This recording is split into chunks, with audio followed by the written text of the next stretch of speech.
Penjaga kuburan temukan bayi di samping makam. Ternyata sengaja ditinggalkan oleh ayahnya dan seolah dijaga oleh arwah ibunya. Malam itu, bulan purnama menggantung sempurna di langit, menyinari bumi dengan cahaya peraknya yang misterius. Kuburan yang biasanya gelap gulita dan dipenuhi oleh bayangan-bayangan menakutkan, justru terlihat tenang dan hampir indah. Pak Mamat, atau yang lebih akrab disapa Pak Mamat, berjalan dengan langkah lambat dan tertatih, mengitari kompleks pemakaman yang telah menjadi rumah dan tanggung jawabnya selama puluhan tahun. Tongkat kayunya yang sudah usang berketuk-ketuk di jalan setapak berkerikil, menciptakan irama yang akrab di telinganya. Suara jangkrik dan hembusan angin malam yang menyelinap di antara nisan-nisan tua adalah satu-satunya melodi yang mengiringi rutinitasnya. Bagi orang lain, ini mungkin tempat yang menyeramkan, tetapi bagi Pak Mamat, ini adalah tempat peristirahatan terakhir yang damai, dan ia adalah penjaga kesunyiannya. Sudah larut, Mak, gumamnya pada sebuah nisan tua yang sudah agak miring. Sepertinya semua sudah tidur nyenyak. Aku juga akan segera beristirahat. Ia hampir menyelesaikan rondenya ketika telinganya yang sudah tuli sekalipun menangkap sesuatu yang tidak biasa. Bukan suara angin, bukan juga suga jangkrik. Suara itu tipis, lemah, namun menusuk langsung ke jiwanya. Sebuah tangisan. Tangisan yang putus asa dan kesepian. Pak Mamat berhenti, mencoba menyaring setiap suara. Tangis itu terdengar lagi, lebih jelas kali ini. Tanpa ragu, ia mengikuti arah suara itu. Tongkatnya kini bersuara lebih cepat di jalan berbatu. Di mana? Dari mana suara itu? Ia bergumam pada dirinya sendiri. Matanya yang mulai kabur menyisir setiap sudut. Hatinya berdebar tidak karuan. Siapa yang bisa berada di sini pada jam seperti ini? Akhirnya, di samping sebuah nisan yang relatif masih baru, bertuliskan, Siti belum waktunya pergi. Pandangannya tertumbuk pada sebuah keranjang anyaman sederhana. Tangisan itu jelas-jelas berasal dari dalam keranjang itu. Dengan tangan gemetar, Pak Mamat membungkuk dan mengangkat secuil kain putih yang menutupi isi keranjang. Ya, Tuhan! Napasnya tersendat. Di dalam keranjang, terbaring seorang bayi laki-laki mungil. Wajahnya kemerahan dan basah oleh air mata, tetapi matanya yang hitam berkilat memandang Pak Mamat dengan polosnya. Bayi itu terbungkus rapi dalam kain putih yang bersih, dan anehnya, ia terlihat hangat dan nyaman, seolah dilindungi dari dinginnya malam. Sehelai kertas terletak di sampingnya. Dengan hati-hati, karena penglihatannya yang buram, Pak Mamat mengambil kertas itu dan membacanya di bawah cahaya bulan. Maafkan ayah, Dika. Jagalah dia, Siti. Dia menatap nisan di sebelahnya. Siti, perempuan muda yang meninggal setahun yang lalu dalam tragedi yang memilukan, meninggal saat melahirkan. Hatinya terasa sesak. Ia masih ingat kesedihan mendalam yang menyelimuti pemakamannya, dan seorang suami yang hancur, yang bahkan tidak sanggup berdiri dan harus ditopong oleh keluarganya. Jadi, ini dia, bisik Pak Mamat pada bayi itu, suaranya serak. Anak Siti. Dan kau ditinggalkan di sini. Dia menatap bayi itu lagi. Tangisnya sudah mereda, seolah ia merasa aman dalam pelukan Pak Mamat. Dika, ya? Namamu Dika. Bayi itu menggerakkan tangannya kecilnya seolah menjawab. Dia membawamu ke ibumu. Ya, nak. Pak Mamat melanjutkan, berbicara lebih pada dirinya sendiri daripada pada bayi. Ayahmu pasti sangat bingung dan sedih. Dia pikir ini satu-satunya cara. Dia mendekap bayi itu lebih erat, merasakan kehangatan kecilnya. Tapi dia salah. Kau tidak sendirian. Dia menatap langit, ke arah bulan purnama. Kau dengar itu, Siti? Gumamnya. Suaranya bergetar penuh emosi. Lihatlah, anakmu ada di sini. Dia cantik dan kuat seperti ibunya. Tenang saja. Aku di sini. Aku akan jaga dia. Aku janji. Angin malam berhembus lembut, membelai wajahnya yang keriput seolah memberikan jawaban. Dengan hati yang berat tetapi dipenuhi tekad baru, Pak Mamat mengangkat keranjang itu. Bayi Dika kini telah tertidur lelap di pelukannya. Ayo pulang, nak, bisiknya lembut. Rumah kita ada di sana. Mulai malam ini, kau tidak akan pernah sendirian lagi. Gubuk Pak Mamat terletak di sudut paling tenang dari kompleks pemakaman, diapit oleh 2 pohon beringin tua yang seakan menjadi penjaga alami. Rumahnya sederhana, terbuat dari kayu yang sudah berubah warna dimakan cuaca, dengan atap seng yang bergemerincing saat angin berhembus kencang. Malam itu, gubuk itu, yang biasanya hanya diisi oleh kesunyian dan kenangan seorang tua, tiba-tiba dipenuhi oleh kehadiran baru yang mungil dan rapuh. Dengan sangat hati-hati, seolah-olah membawa barang paling berharga di dunia, Pak Mamat meletakkan keranjang anyaman berisi Dika di atas meja kayunya yang sederhana. Lampu minyak yang ia nyalakan menerangi ruangan dengan cahaya hangat yang berkedip-kedip, memantulkan bayangan-bayangan yang menari di dinding. "Baik, Nak," gumamnya, masih belum percaya dengan kejadian yang baru saja dialaminya. "Sekarang, apa yang harus kita lakukan denganmu?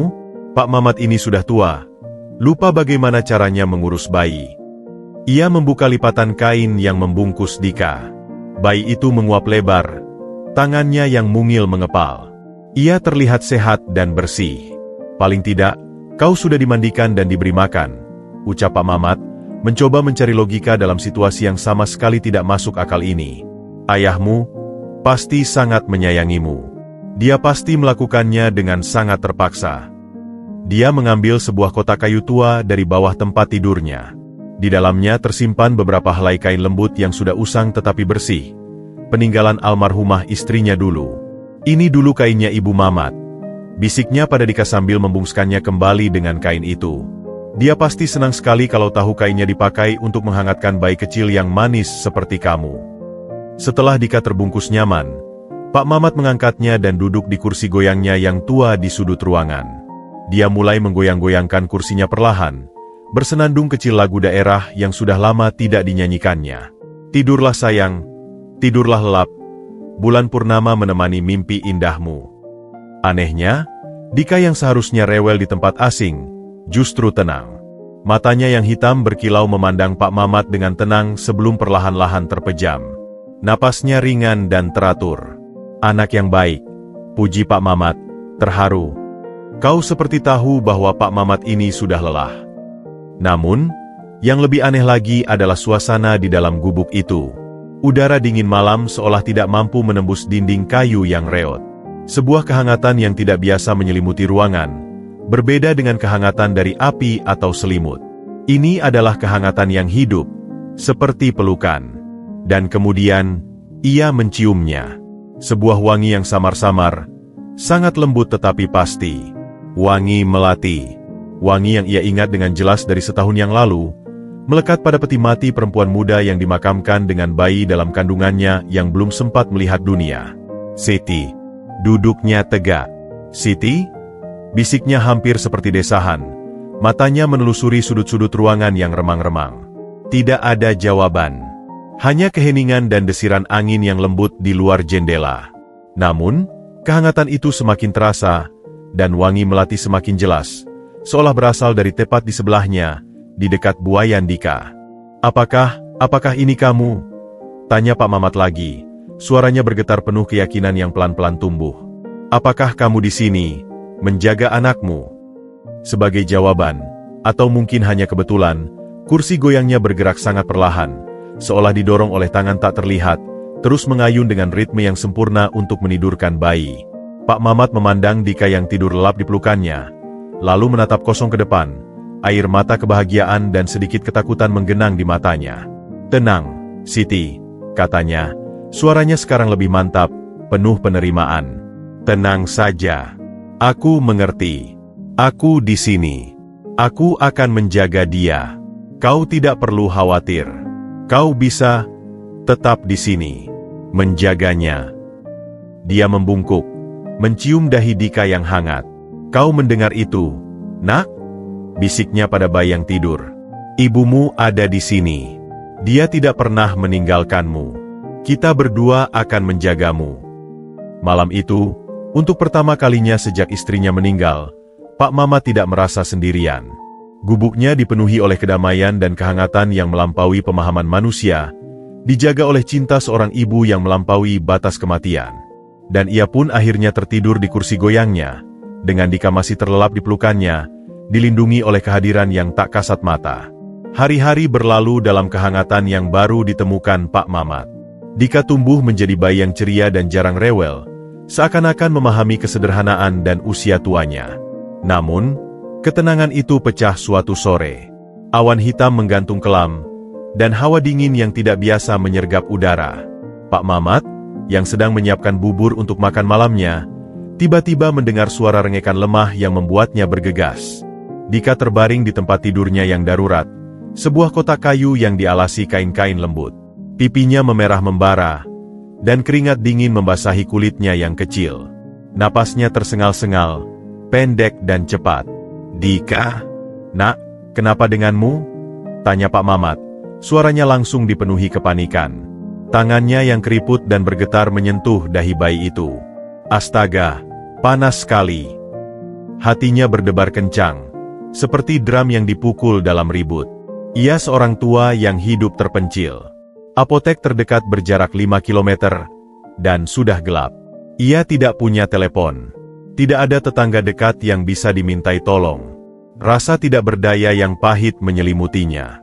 Jangan seperti ini, nak. Tolong, gumamnya, berlutut di samping kotak kayu, membelai kepala Dika yang panas. Apa yang harus Pak Mamat lakukan? Ia mencoba mengingat-ingat pengobatan tradisional yang dulu dikenal istrinya, tetapi kepanikan membuat pikirannya blank. Ia meraba-raba lemari kecilnya, mencari apa saja yang mungkin membantu. Minyak kayu putih? Itu tidak akan cukup untuk demam setinggi ini. "Tolong, siapa saja?" desisnya, hampir putus asa. Matanya berkaca-kaca memandang bayi yang semakin lemah. "Aku tidak bisa kehilangan dia. Tidak sekarang."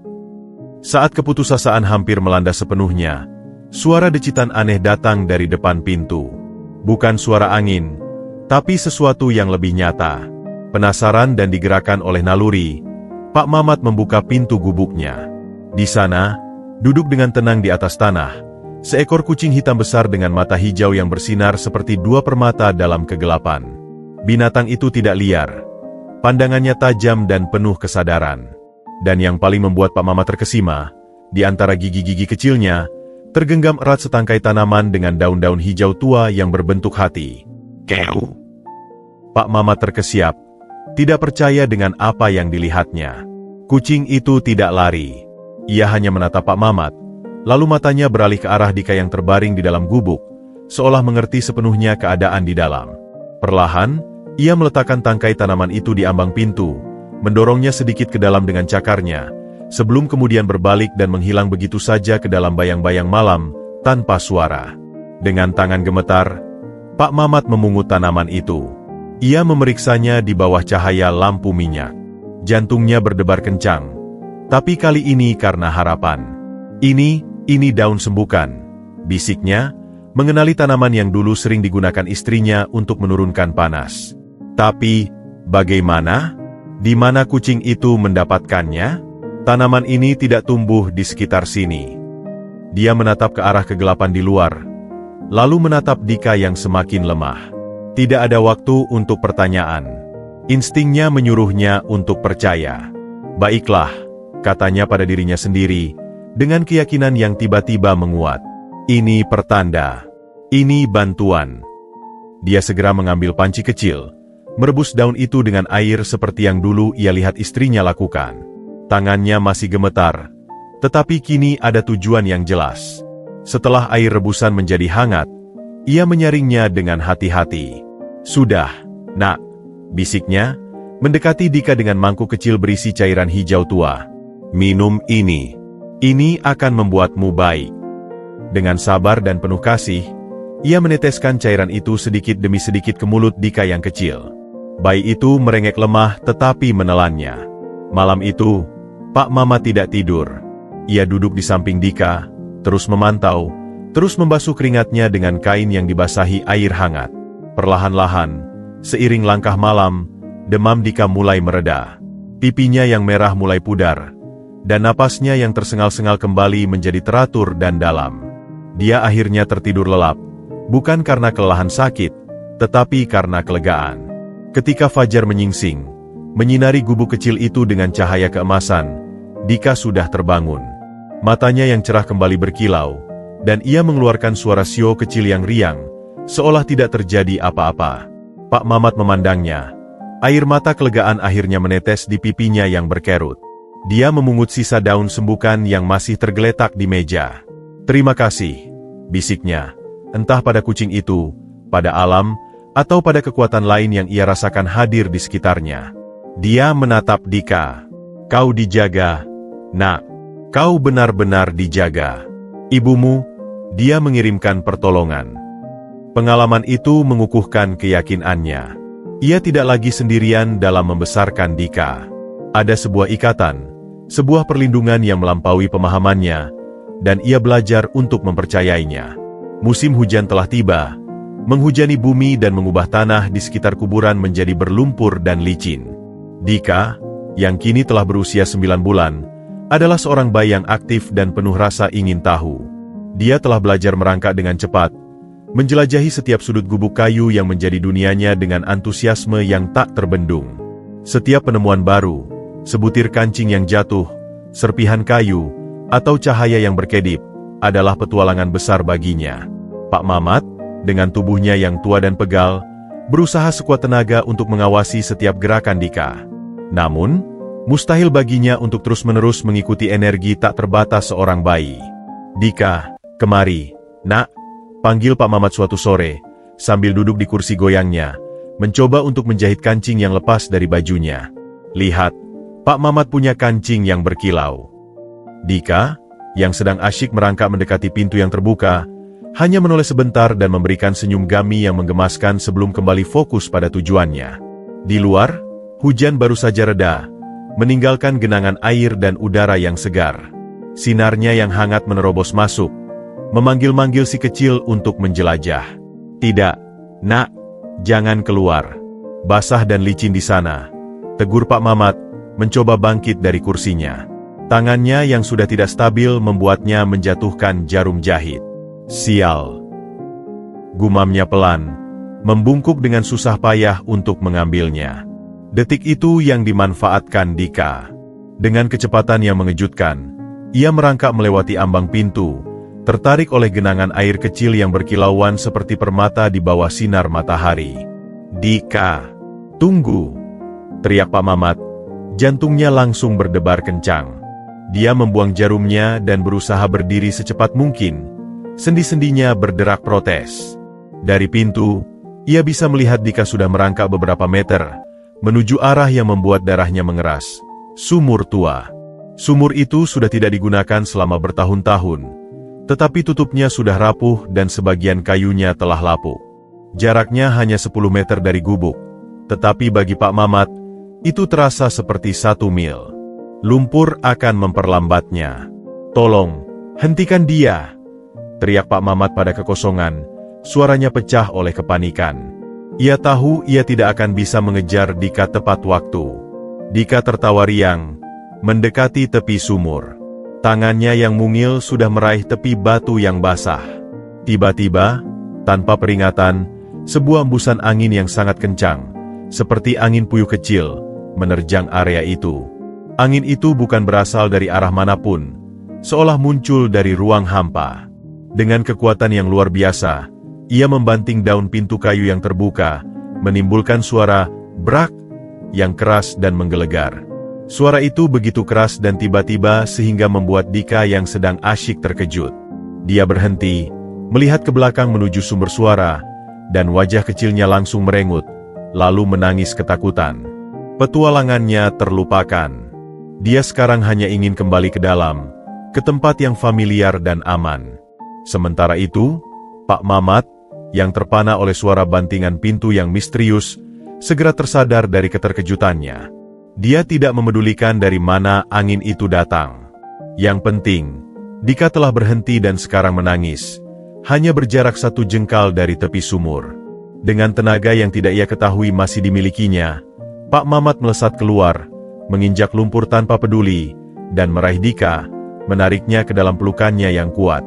"Oh, Nak, Nak," desisnya, napasnya tersengal-sengal, menempelkan Dika yang menangis ke dadanya. Hampir saja terjadi. Dia memandang sumur tua itu dengan ngeri, membayangkan apa yang bisa terjadi. Tangis Dika perlahan mereda, digantikan oleh cegukan kecil. Jari-jarinya mungil mencengkeram baju Pak Mamat dengan erat. Pak Mamat menatap pintu yang tertutup. Tidak mungkin angin sekuat itu datang sendirian. Hari itu hampir tidak ada angin sama sekali.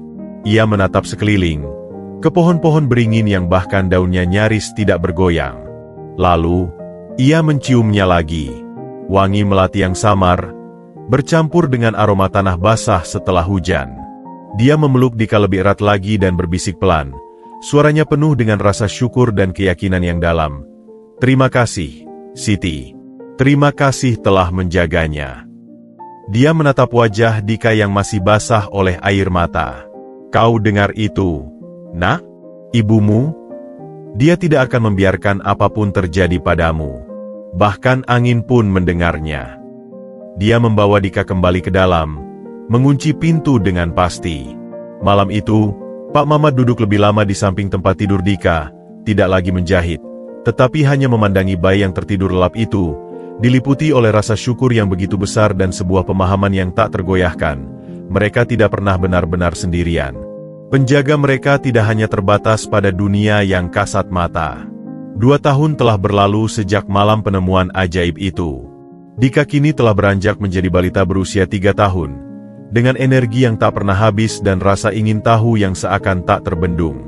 Rambutnya yang hitam pekat sudah tumbuh lebat, dan matanya, mata yang sama seperti ibunya, seperti yang sering diungkapkan Pak Mamat, selalu berbinar dengan kecerdasan yang membuat orang lupa akan usianya yang masih sangat belia. Pohon trembesi tua yang rindang di dekat makam Siti telah menjadi tempat favorit Dika. Di bawah naungan dahan-dahannya yang menjulang luas, ia bisa menghabiskan berjam-jam. Yang membuat Pak Mamat sering terhenyak, Dika jarang terlihat bermain dengan mainan kayu sederhana yang ia buatkan. Sebaliknya, Dika sering duduk tenang di atas akar yang menjulur di atas tanah, atau berbaring tengkurap menatap rumput, seolah-olah sedang melakukan percakapan yang sangat seru dengan sesuatu, atau seseorang yang tidak bisa dilihat oleh Pak Mamat. Suatu sore yang cerah, Pak Mamat duduk di bangku kayu tidak jauh dari sana, memperbaiki sebuah keranjang anyaman yang rusak. Matanya sesekali mengawasi Dika yang lagi-lagi duduk di bawah pohon trembesi. "Apa yang kau lakukan di sana, Nak?" panggil Pak Mamat. Suaranya parau namun penuh kasih. "Mengapa tidak main dengan mobil-mobilan kayu yang Pak Mamat buatkan?" Dika menoleh. Wajahnya berseri. "Lagi ngobrol, Pak," jawabnya polos. Suara kecilnya lantang dan jelas. "Ngobrol? Dengan siapa?" tanya Pak Mamat. Walaupun di dalam hatinya, ia sudah bisa menebak jawabannya. "Sama Bunda," ucap Dika sambil kembali menatap ke arah dahan pohon, seolah mendengarkan sesuatu. "Bunda cerita lagi. Katanya dulu suka main di bawah pohon ini waktu masih kecil." Pak Mamat tercekat. Tangannya berhenti memegang bilah bambu. "Siti memang besar di desa ini. Itu sangat mungkin. Tapi bagaimana Dika bisa tahu? Ia tidak pernah menceritakan hal itu. Siapapun yang meninggalkan Dika pasti tidak punya waktu untuk bercerita tentang masa kecil almarhumah ibunya." Dengan hati-hati, Pak Mamat mendekat dan duduk di tanah di sebelah Dika.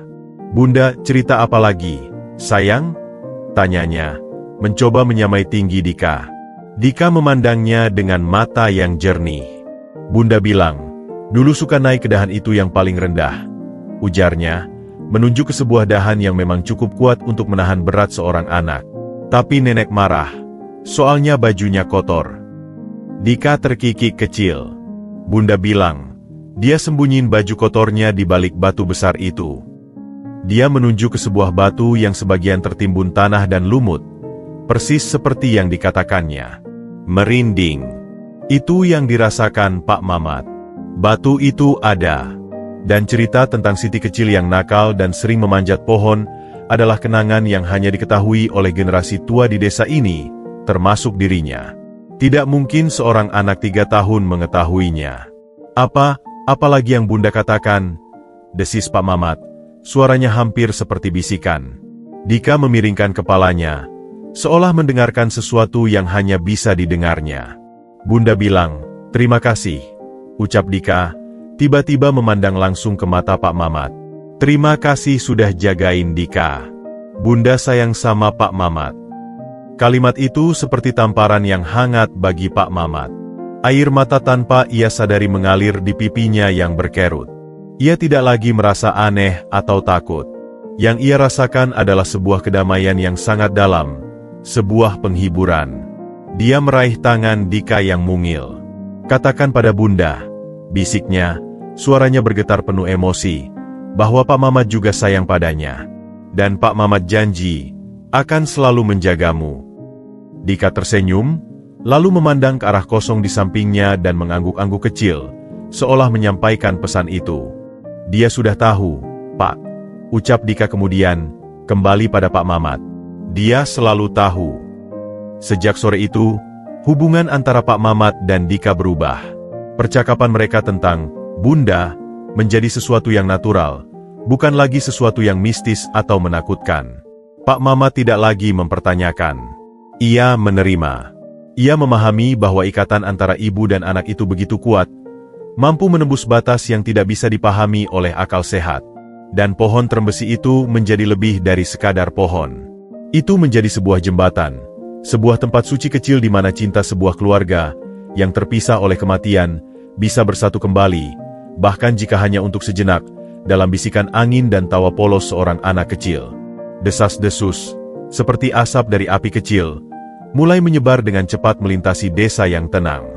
Awalnya hanya bisikan-bisikan di warung kopi, lalu menjadi bahan obrolan di pagi hari saat para ibu mencuci pakaian di sungai, dan akhirnya menjadi pembicaraan serius dalam pertemuan-pertemuan warga.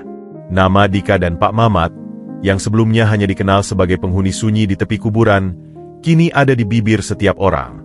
Ibu Siti, seorang wanita parubaya yang dikenal sebagai tukang gosip, adalah yang paling vokal. Suatu pagi, dia mendatangi sekelompok ibu-ibu yang sedang menjemur padi. "Sudah dengar?" desisnya. Matanya berbinar-binar ingin berbagi cerita sensasional. "Anak itu, Dika, dia bukan anak biasa. Kemarin anak saya, Jono, bilang melihat dia sedang bicara sendiri di kuburan. Bukan main-main, tapi serius, seperti ada yang diajak ngobrol." Ibu Rina, tetangga terdekat yang rumahnya agak ke arah kuburan, mengangguk dengan wajah khawatir.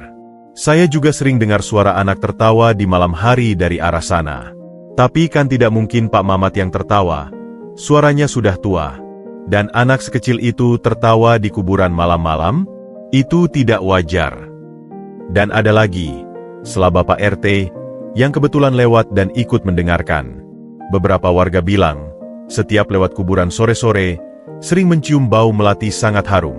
Padahal tidak ada pohon melati di sekitar makam Siti.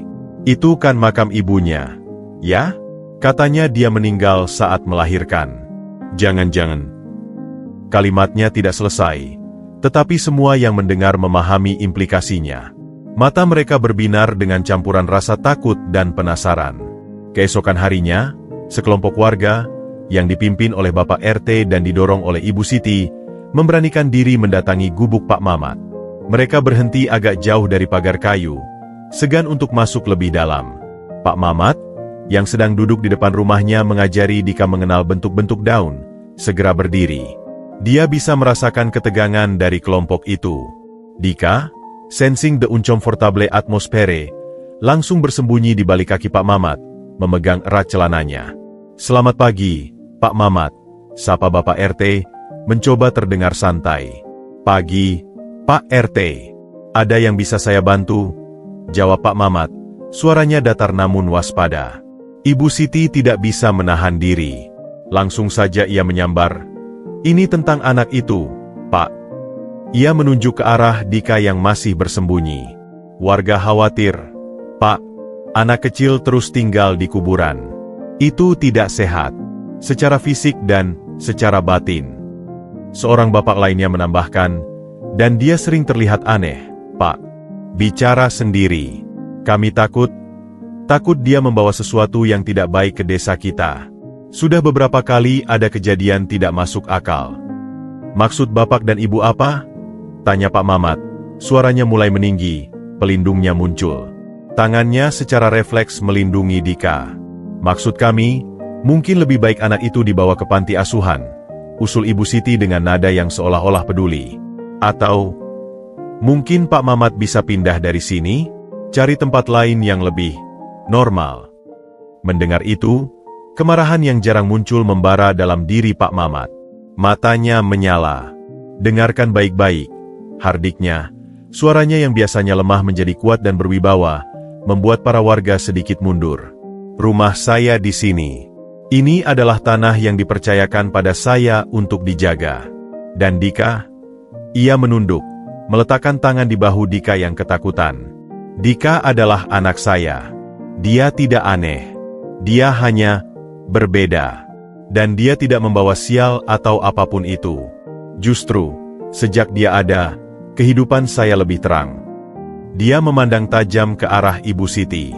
Mengucilkan seorang anak yatim dan seorang tua, hanya karena kalian takut pada sesuatu yang tidak kalian mengerti, itu yang tidak wajar. Bapak RT mencoba menengahi. Pak Mamat, kami tidak bermaksud. Tidak, potong Pak Mamat dengan tegas. Saya tidak akan pergi dari sini. Dan saya pasti tidak akan meninggalkan Dika. Ini adalah rumahnya. Satu-satunya rumah yang dia kenal. Jika kalian tidak nyaman, kalian yang jangan mendekat. Tapi jangan pernah lagi datang ke sini dan meminta saya untuk mengusir anak saya sendiri. Dia berbalik, mengangkat Dika yang sudah mulai menangis terisak, dan membawanya masuk ke dalam gubuk. Pintu kayu ditutup dengan agak keras, meninggalkan para warga yang terkesima dan berdiri kikuk di luar. Di dalam, Pak Mamat memeluk Dika erat-erat. Jangan dengarkan mereka, nak, bisiknya, menenangkan. Mereka tidak mengerti. Mereka hanya takut. Dika, dengan mata berkaca-kaca, melihatnya. Tapi Dika tidak nakal, Pak. Dika baik. Tentu, nak. Kau anak yang sangat baik. Kau diberkati. Ibumu selalu menjagamu. Itu yang mereka tidak tahu. Konflik itu tidak selesai hanya dengan satu pertemuan. Rasa takut dan prasangka telah tertanam. Tapi Pak Mamat telah membuat garis batas yang jelas. Dia memilih untuk berdiri tegak, melindungi anaknya dari dunia luar yang belum siap untuk memahami keajaiban sederhana yang terjadi di sebuah gubuk tua di tepi kuburan. Perlawanannya bukan dengan kekerasan, tapi dengan keteguhan hati seorang kakek yang mencintai cucunya lebih dari apapun. Keputusan untuk menyekolahkan Dika bukanlah hal yang mudah bagi Pak Mamat. Di satu sisi, ia ingin Dika memiliki kehidupan normal, belajar, dan bersosialisasi dengan anak-anak seumurannya. Di sisi lain, ia khawatir dengan prasangka warga yang pasti telah menyebar hingga ke lingkungan sekolah. Namun, keyakinannya bahwa Dika perlu melihat dunia di luar kuburan akhirnya mengalahkan kekhawatirannya. Hari pertama sekolah Dika di TK Negeri Pembina Desa adalah sebuah campuran rasa haru dan cemas bagi Pak Mamat. Ia sendiri yang mengantarkan Dika, memakaikan seragam merah putih yang agak kebesaran dengan penuh kebanggaan. Dengarkan Bu Guru, ya, nak, jangan malu-malu. Bisa berteman dengan siapa saja. Nasihat Pak Mamat sambil membenarkan dasi Dika yang miring. Dika mengangguk. Matanya berbinar-binar melihat begitu banyak anak seusianya. Iya, Pak. Dika janji akan baik. Awalnya semuanya berjalan lancar. Dika adalah anak yang cepat beradaptasi dan cerdas.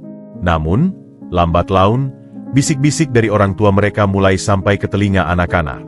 Beberapa anak, terutama yang dipimpin oleh Jono, anak dari Ibu Siti si tukang gosip, mulai memperhatikan keanehan kecil pada Dika.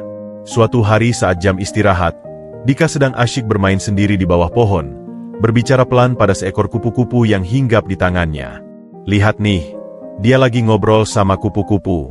Dibilangin emaknya kali, ledek Jono, diikuti cekikan anak-anak lain. Dika mengangkat mukanya, bingung. Lagi ngasih tahu dia kalau bunganya di seberang lebih bagus.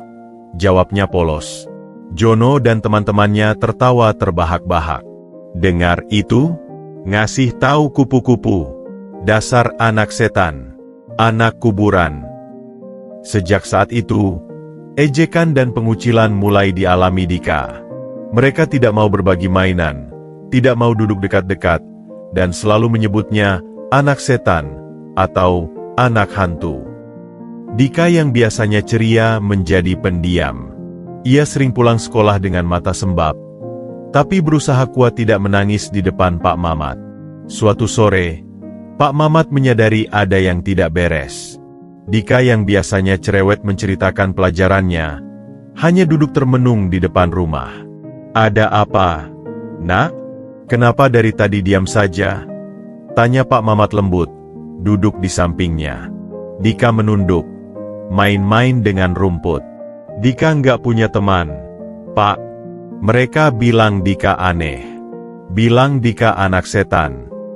Sakit hati Pak Mamat mendengar itu. Ditampar rasanya. Siapa yang bilang begitu? Jono dan yang lain. Mereka bilang karena Dika tinggal di kuburan dan suka ngomong sendiri. Pak Mamat menarik napas dalam. Ia mengelus kepala Dika. "Dengarkan, Nak. Mereka bilang begitu karena mereka tidak tahu. Mereka takut pada sesuatu yang berbeda. Kau tidak aneh. Kau istimewa. Ibumu menjagamu. Itu yang mereka tidak punya." Tapi keesokan harinya, kejadiannya semakin menjadi. Jono sengaja merebut bekal Dika dan melemparkannya ke tanah. "Makanan anak setan bau kuburan," ejeknya. Dika hanya bisa menatap sedih pada nasi bungkusnya yang berserakan. Ia tidak melawan atau menangis, hanya memungutnya dengan diam. Namun, hal aneh mulai terjadi pada Jono dan teman-temannya. Saat mereka berlari mengejek Dika, tas Jono tiba-tiba tersangkut di dahan pagar sekolah dengan sangat kencang, seolah ditarik oleh tangan tak terlihat, membuatnya terjatuh. Bukan luka serius, tapi cukup untuk membuatnya jera. Keesokan harinya, saat mereka akan mengganggu Dika lagi, tanah yang rata tempat mereka berdiri tiba-tiba menjadi sangat licin, membuat 3 orang anak Jono terjatuh berbarengan dengan lucunya. Mereka tidak cedera, hanya bingung dan malu. Perlahan-lahan, tapi pasti, ejekan itu mulai berkurang. Anak-anak mulai takut, bukan lagi pada Dika, tapi pada sesuatu yang seolah-olah menghukum setiap mereka berbuat jahat pada Dika. Mereka tidak berani lagi merebut makanannya, atau memanggilnya dengan nama julukan. Beberapa minggu kemudian, Bu Sari, guru baru yang baik hati, memergoki Jono yang mulai lagi akan mengganggu Dika. Bu Sari segera menegur dan memberikan hukuman pada Jono, serta mengumpulkan semua anak untuk menjelaskan tentang perbedaan dan toleransi. Dika, yang menyaksikan itu semua, hanya tersenyum kecil. Saat pulang sekolah, ia berbisik pada Pak Mamat, "Jono jatuh lagi hari ini, Pak." Tapi Dika tidak senang. Kasihan. Pak Mamat memandangnya dengan haru. "Kau anak yang baik hati, Nak. Lebih baik dari mereka semua." Bunda bilang, "Balas kejahatan dengan kebaikan," ucap Dika polos. Pak Mamat tersentak. Itu adalah prinsip yang selalu dipegang almarhumah istrinya dulu. Sekali lagi, ia diingatkan bahwa Dika tidak pernah benar-benar sendirian. Perlindungan untuknya datang dalam berbagai bentuk, dari teguran guru yang baik, dari kecelakaan kecil yang misterius, dan dari ajaran kebaikan yang disampaikan melalui bisikan yang hanya bisa didengar oleh seorang anak yang istimewa. Kegelisahan di TK Negeri Pembina tidak luput dari perhatian kepala sekolah. Kelas Dika, khususnya, menjadi perhatian karena dinamika sosial yang tidak sehat dan laporan-laporan tentang pengucilan. Menanggapi hal ini, kepala sekolah memutuskan untuk menugaskan seorang guru baru yang dikenal sabar dan progresif untuk membantu mengelola situasi, Bu Sari. Bu Sari adalah seorang wanita muda yang energik dan idealis. Baru saja pindah dari kota untuk mengabdi di desa, ia membawa segudang ide segar dan keyakinan bahwa setiap anak berhak mendapat pendidikan yang setara dan lingkungan yang mendukung. Pada hari pertama ia masuk, matanya langsung tertarik pada seorang anak laki-laki yang duduk sendirian di sudut selama jam istirahat, sibuk mengamati semut yang berbaris di tanah. "Dika." "Selamat pagi, sayang," sapa Bu Sari, berjongkok di samping Dika. "Sedang mengamati apa?" Dika menoleh, agak kaget. Matanya yang besar memandang wanita yang ramah itu. "Semutnya lagi bawa makanan, Bu. Mereka kerja sama. Tidak ada yang jahat." Jawaban yang dalam untuk anak seusianya. Bu Sari tersenyum. Kamu sangat pintar mengamati. Namamu siapa? Dika, Bu. Nama itu langsung membuat Bu Sari teringat pada desas-desus yang ia dengar sepintas dari para ibu di warung. Tapi ia memilih untuk tidak berprasangka. Yang ia lihat adalah seorang anak yang cerdas dan pendiam. Hari ini kita akan bermain permainan kelompok. Dika, Ibu harap kamu mau ikut. Dika mengangguk, meski sedikit ragu. Permainan itu berjalan. Dan Bu Sari dengan sengaja memasukkan Dika ke dalam kelompok yang berisi anak-anak yang tidak terlalu terlibat dalam ejekan sebelumnya. Ia memperhatikan bagaimana Dika, meski awalnya canggung, ternyata sangat kooperatif dan punya ide-ide kreatif. Namun, ia juga melihat bagaimana beberapa anak, terutama Jono, masih melirik Dika dengan pandangan tidak suka. Suatu sore, setelah jam sekolah, Bu Sari memutuskan untuk mengantarkan Dika pulang. Ia ingin melihat langsung di mana dan dengan siapa Dika tinggal. Saat mereka mendekati kompleks kuburan, Bu Sari merasakan suasana yang berbeda. Sunyi, tapi tidak menyeramkan. Damai. Dan saat ia melihat gubuk kayu sederhana serta Pak Mamat yang sedang menyapu halaman, ia langsung memahami. Selamat sore, Pak. Sapa Bu Sari dengan hormat. Pak Mamat menoleh, agak terkejut melihat guru muda yang belum dikenalnya mengantarkan Dika. Oh, selamat sore, Bu Guru. Silakan masuk. Mereka duduk di bangku kayu di depan rumah. Dika langsung masuk, mengambil air minum untuk tamunya. Terima kasih, Dika, kata Bu Sari, tersentuh oleh sikapnya. Terima kasih sudah mengantarkan dia pulang, Bu. Biasanya dia pulang sendiri, ujar Pak Mamat. Saya ingin mengenal murid-murid saya lebih dekat, Pak. Dan saya perhatikan Dika agak pendiam di sekolah. Pak Mamat menghela napas. Dika bukan pendiam, Bu. Dia hanya punya dunia sendiri. Dan sayangnya, anak-anak lain kadang tidak mengerti. Bu Sari mengangguk. Saya dengar sedikit tentang itu. Tapi saya percaya, setiap anak itu unik. Dika sangat cerdas dan punya empati yang tinggi. Hari ini ia menjelaskan tentang semut yang bekerja sama, bukan berkelahi. Pak Mamat tersenyum bangga. Itu dia. Dia anak yang baik. Hanya saja. Ia memandang ke arah kuburan. Tempat tinggal kami dan caranya yang sedikit berbeda membuat orang lain takut. Bu Sari mengikuti pandangannya. Tempat ini tenang, Pak. Dan Dika adalah anak yang well behaved. Itu yang penting. Ia berhenti sejenak. Saya punya ide, Pak.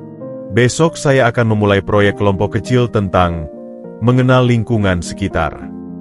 Saya akan meminta Dika untuk menjadi pemandu kecil, menceritakan tentang tanaman dan pohon yang ada di sekitar sini. Dia sangat jeli dalam mengamati alam. Mata Pak Mamat berbinar. Itu ide yang bagus, Bu Guru. Mungkin dengan begitu, anak-anak lain bisa melihat sisi lain Dika. Keesokan harinya, Bu Sari melaksanakan idenya. Ia membawa kelompok kecil anak-anak, termasuk Jono, ke area sekitar kuburan, tanpa masuk ke area makam. Dengan gugup awalnya, Dika mulai menjelaskan nama-nama rumput, jenis-jenis kupu-kupu, dan bahkan menunjukkan sarang burung yang tersembunyi di dahan pohon. Akar pohon trembesi ini kuat, bisa nahan tanah. Jelas Dika dengan percaya diri yang mulai tumbuh. Beberapa anak, termasuk Jono, awalnya menyeringai. Tapi perlahan, ketulusan dan pengetahuan Dika membuat mereka tertarik. Mereka mulai bertanya, "Lo tahu dari mana semua ini?" tanya Jono, penasaran. Dika tersenyum. Sering lihat. Dan kadang Bunda yang cerita. Jono bingung. Bunda? Bunda lo kan sudah meninggal? Iya. Tapi dia tetap cerita. Jawab Dika polos. Busari, yang mendengar percakapan itu, tidak langsung menyangkal atau takut. Ia malah mendekat. Setiap orang punya cara sendiri untuk belajar. Jono. Dika belajar dengan mengamati dan mendengarkan. Itu hebat. Jono hanya mengangguk. Masih bingung, tapi rasa ingin tahunya mulai mengalahkan prasangka.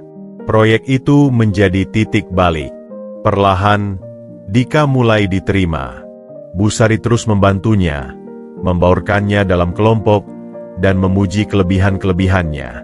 Ejekan tidak langsung hilang, tetapi sudah jauh berkurang. Suatu hari, sepulang sekolah, Dika berkata pada Pak Mamat, "Busari baik, Pak. Dia tidak takut sama Dika." Dia dengar Dika cerita.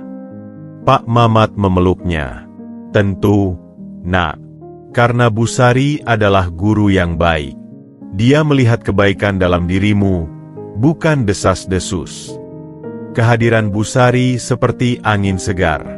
Ia tidak hanya mengajar membaca dan menulis, tetapi juga mengajarkan toleransi dan penerimaan. Dan bagi Dika, Busari adalah bukti pertama bahwa dunia di luar kuburan tidak semuanya menakutkan. Ada cahaya dan kebaikan yang siap menerimanya apa adanya. Rutinitas pagi Pak Mamat dan Dika memiliki ritual sakral yang tidak pernah terlewat, membersihkan dan menaburkan bunga di makam Siti. Namun, suatu pagi di musim kemarau yang panjang, saat rumput-rumput mulai menguning dan bunga-bunga di kebun layu, Pak Mamat disapa oleh sebuah pemandangan yang membuatnya tertegun. Di atas nisan Siti yang bersih, tergeletak setangkai bunga melati.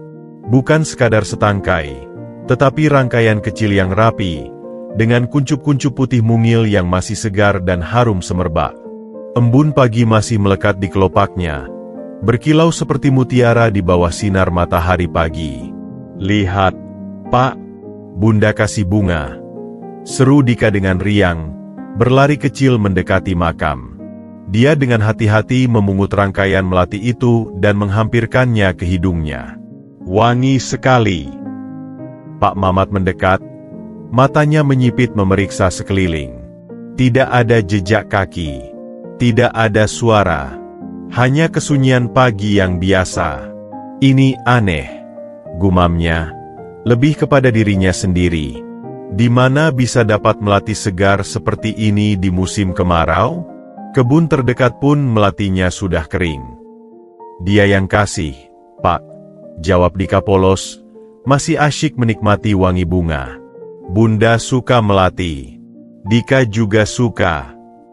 Pak Mamat memandang Dika, lalu memandang nisan Siti.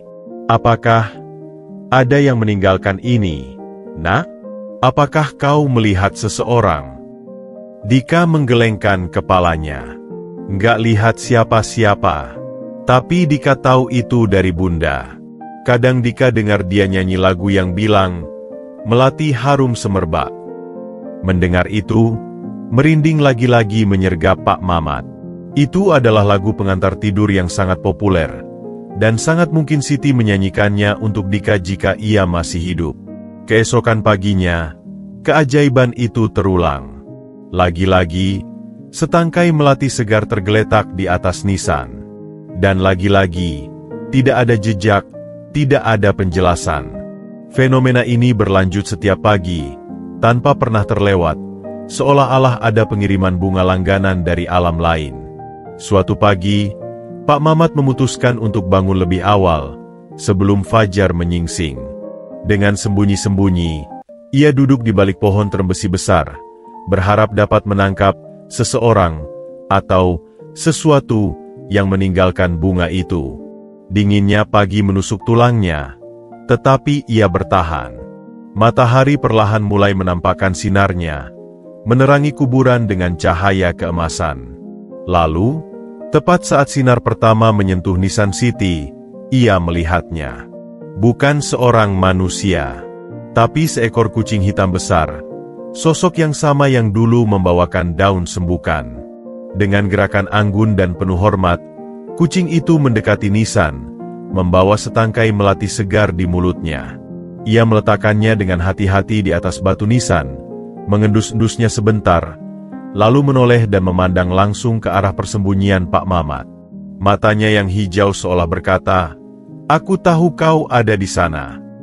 Sebelum Pak Mamat bisa bereaksi, kucing itu berbalik dan melesat masuk ke dalam semak, menghilang tanpa suara. Pak Mamat keluar dari persembunyiannya, mendekati Nisan dengan perasaan campur aduk. Ia memungut bunga melati itu. Masih segar, masih berembun. Dika, yang baru saja bangun, keluar dari gubuk dan menghampirinya. "Lihat, Pak, bunga lagi," serunya riang. "Ya, Nak," jawab Pak Mamat. Suaranya bergetar penuh keyakinan. "Kau benar. Ini benar-benar dari ibumu." Ia menatap ke arah semak tempat kucing itu menghilang. Dia mengirimkannya melalui temannya. Dika memandangnya, mengerti. Kucing itu teman Bunda. Dia baik. Sejak saat itu, Pak Mamat tidak pernah lagi mempertanyakan. Setiap pagi, ia dan Dika akan pergi ke makam dengan perasaan gembira, seperti akan menerima sebuah hadiah. Dan setiap pagi, hadiah itu selalu ada, setangkai melati segar, simbol cinta dan pengingat bahwa ikatan itu tidak pernah putus.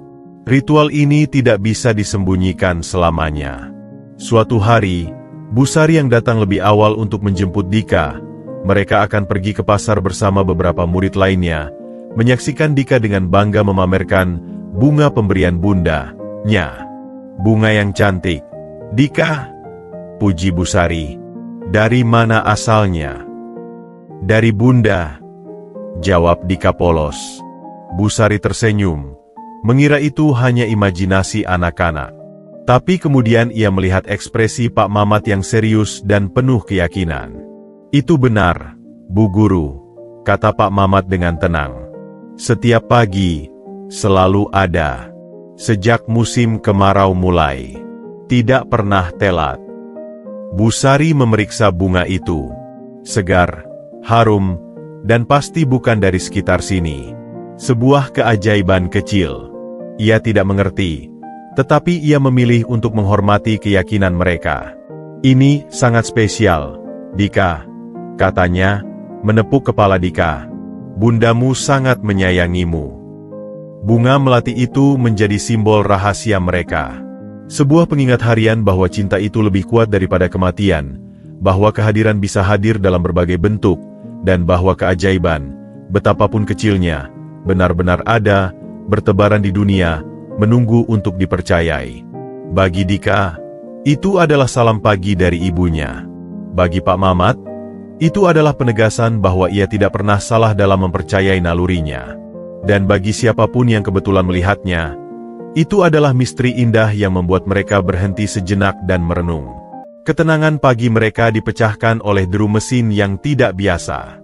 Sebuah mobil jeep mahal berdebu, yang jelas-jelas bukan kendaraan warga sekitar, melaju perlahan di jalan tanah menuju kompleks kuburan. Itu berhenti tepat di depan pagar kayu gubuk Pak Mamat. Dua orang pria berjas rapi, terlihat sangat out of place di antara kesederhanaan dan suasana sunyi, turun dari mobil. Dika, yang sedang membantu Pak Mamat menyiram tanaman obat di pekarangan, langsung bersembunyi di balik punggung kakeknya, memegang erat kain sarungnya. "Selamat pagi," sapa salah satu pria, yang lebih muda, dengan senyum profesional yang tidak sampai ke matanya. "Bapak Pak Mamat." Pak Mamat meletakkan gayungnya, menyekat tangan di celana, dan mendekati pagar. "Waspada." "Iya, betul. Ada yang bisa saya bantu?" "Perkenalkan, saya Anton dari PT Graha Makmur Sejahtera," ujar pria itu sambil menyodorkan kartu nama. "Dan ini atasan saya, Bapak Hendra." Bapak Hendra, yang lebih tua dan berwibawa, mengangguk singkat. Matanya cepat memindai area sekitar, menghitung, menilai. Lokasi yang cukup strategis dan luas, gumamnya, lebih kepada dirinya sendiri. "Kami mewakili perusahaan pengembang properti," jelas Anton kembali. "Kami memiliki minat terhadap lahan ini. Kami memahami ini adalah area pemakaman, tetapi menurut data, luasnya melebihi kebutuhan dan sebagian sudah tidak terpakai. Kami bermaksud membeli seluruh area, tentunya termasuk gubuk ini, untuk dikembangkan menjadi perumahan yang lebih modern dan bermanfaat. Pak Mamat terdiam sejenak, mencerna kata-kata itu. Membeli kuburan? Jantungnya berdebar tidak karuan. Membeli? Untuk dijadikan perumahan? Ini tempat orang meninggal, Bapak. Bukan untuk orang hidup. Bapak Hendra akhirnya berbicara. Suaranya datar dan penuh keyakinan bisnis. Justru itulah, Pak Mamat. Kami akan relokasi. Kami akan pindahkan semua makamnya ke tempat lain yang lebih layak. Mungkin ke pemakaman umum yang lebih teratur. Kami tawarkan kompensasi yang sangat baik untuk Bapak. Bayangkan, dengan uang itu, Bapak bisa membeli rumah yang lebih bagus di tempat lain, hidup nyaman dengan cucu Bapak. Matanya berpindah ke Dika yang masih bersembunyi. Tawaran itu terasa seperti penghinaan. Pak Mamat menarik napas dalam. Bapak-bapak tidak mengerti. Ini bukan sekadar tanah. Ini adalah sejarah. Ini adalah rumah terakhir bagi banyak orang. Dan bagi saya. Ia menoleh ke Dika, lalu memandang ke arah makam Siti. Ini adalah rumah. Titik. Anton mencoba pendekatan lain. Suaranya lebih lembut, persuasif. Pak Mamat, kami mengerti sentimen Bapak. Tapi pikirkan masa depan. Pikirkan cucu Bapak. Tinggal di sini, di antara kuburan. Apakah itu baik untuk perkembangannya? Dengan uang ini, dia bisa sekolah yang lebih baik, punya kehidupan yang lebih normal.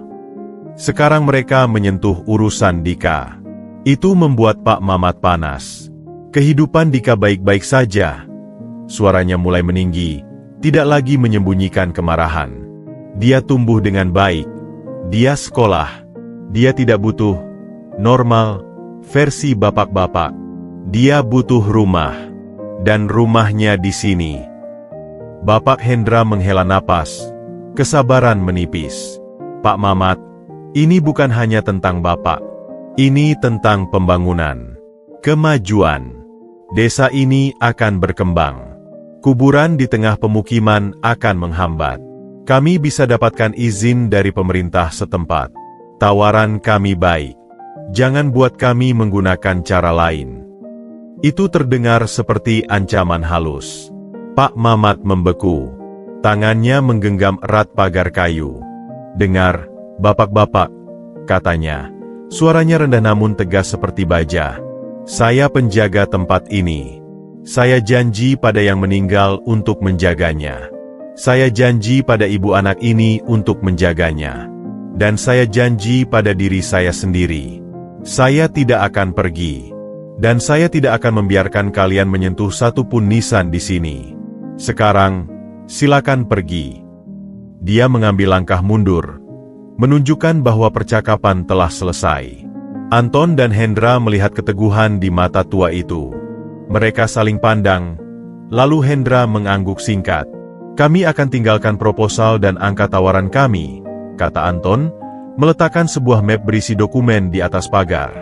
Silakan Bapak pertimbangkan. Kami akan kembali. Mobil jeep itu meninggalkan debu yang mengepul. Pak Mamat berdiri tegak, tidak bergerak, sampai suara mesinnya hilang. Baru kemudian lututnya terasa lemas. Dika keluar dari persembunyiannya. Wajahnya worried. Pak, mereka mau usir kita. Pak Mamat menarik Dika ke dalam pelukannya. Tidak, Nak. Tidak ada yang bisa mengusir kita dari rumah kita. Dia memandang map yang tertinggal di pagar seolah itu adalah racun. Mereka tidak mengerti. Beberapa hal tidak bisa dibeli dengan uang. Dia menatap ke arah makam Siti, seolah mencari kekuatan. Angin berhembus lembut, membelai wajahnya, membawa serta wangi melati yang menghibur. Kita tidak sendirian, Dika, bisiknya.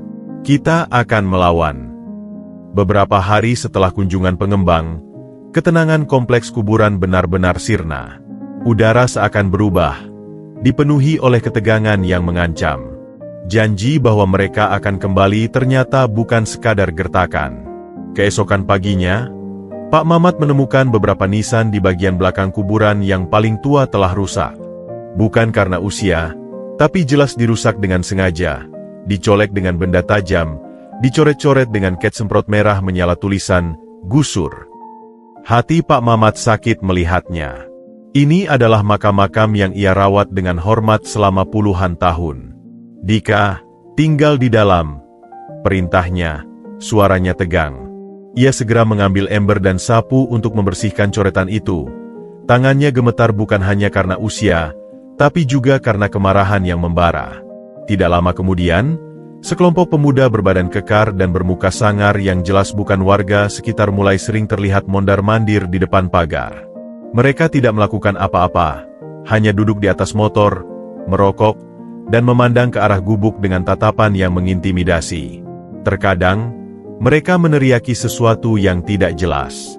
"Woi, tua bangka, masih hidup? Kuburan aja mau dijagain. Lebih baik ngambil duitnya, bisa kaya raya." Teriak salah satu dari mereka suatu sore, diikuti tawa kasar teman-temannya. Pak Mamat memilih untuk mengunci pintu dan tidak merespons. Tapi ketakutan mulai merayap di hatinya, terutama untuk Dika. Suatu malam, saat hujan deras mengguyur, sebuah batu besar dilempar dari luar, menghantam jendela gubuk mereka dan memecahkan kacanya. Suara pecahan kaca yang berhamburan membuat Dika yang sedang tidur terbangun ketakutan dan menangis histeris. Pak, apa itu?" teriak Dika, berlari dan memeluk erat Pak Mamat. "Tenang, nak, tenang. Hanya angin mungkin ranting patah." Bohong Pak Mamat, sambil memeluknya dan menatap lubang menganga di jendela dengan mata berkaca-kaca. Hatinya hancur mendengar tangis ketakutan Dika. Keesokan harinya, fitnah keji mulai menyebar dengan cepat di desa. Bisik-bisik yang lebih jahat dari sebelumnya. Orang-orang mulai mengatakan bahwa Pak Mamat adalah dukun yang memanfaatkan kuburan untuk ilmu hitam, dan bahwa Dika adalah anak persembahan yang membawa sial. Bahkan ada yang berbisik bahwa merekalah penyebab gagal panen di beberapa ladang, padahal musim kemarau adalah penyebab sebenarnya. Ibu Siti, si tukang gosip, dengan getol menyebarkan cerita-cerita ini. "Lihat kan, sekarang ada yang merusak kuburan. Itu pertanda. Itu anak dan orang tua itu membawa kemalangan. Seharusnya mereka diusir." Tekanan itu semakin membebani Pak Mamat. Wajahnya yang biasanya tenang kini kerap terlihat pucat dan cemas. Ia mulai kehilangan nafsu makan dan sering terbangun di malam hari. Dika, yang peka, merasakan perubahan pada kakeknya. "Pak, kenapa orang jahat sama kita?" tanyanya suatu pagi dengan suara kecil. Pak Mamat menarik napas dalam, berusaha tampak kuat. "Karena, nak, kadang orang takut pada sesuatu yang mereka tidak mengerti. Dan ketakutan bisa membuat orang menjadi jahat. Tapi kita tidak jahat, kan, Pak?" "Tidak, sayang. Kita tidak jahat. Kita hanya berbeda. Dan berbeda itu tidak salah." Meski berkata begitu, Pak Mamat merasa sangat sendirian. Ia bahkan tidak berani pergi ke pasar karena cibiran dan tatapan takut dari warga. Hanya Bu Sari yang sesekali berkunjung, membawakan beberapa kebutuhan dan memberikan dukungan moral. "Laporkan saja pada polisi, Pak," usul Bu Sari suatu hari, setelah melihat jendela yang masih ditutupi papan. "Dan bilang apa, Bu Guru?" jawab Pak Mamat lelah.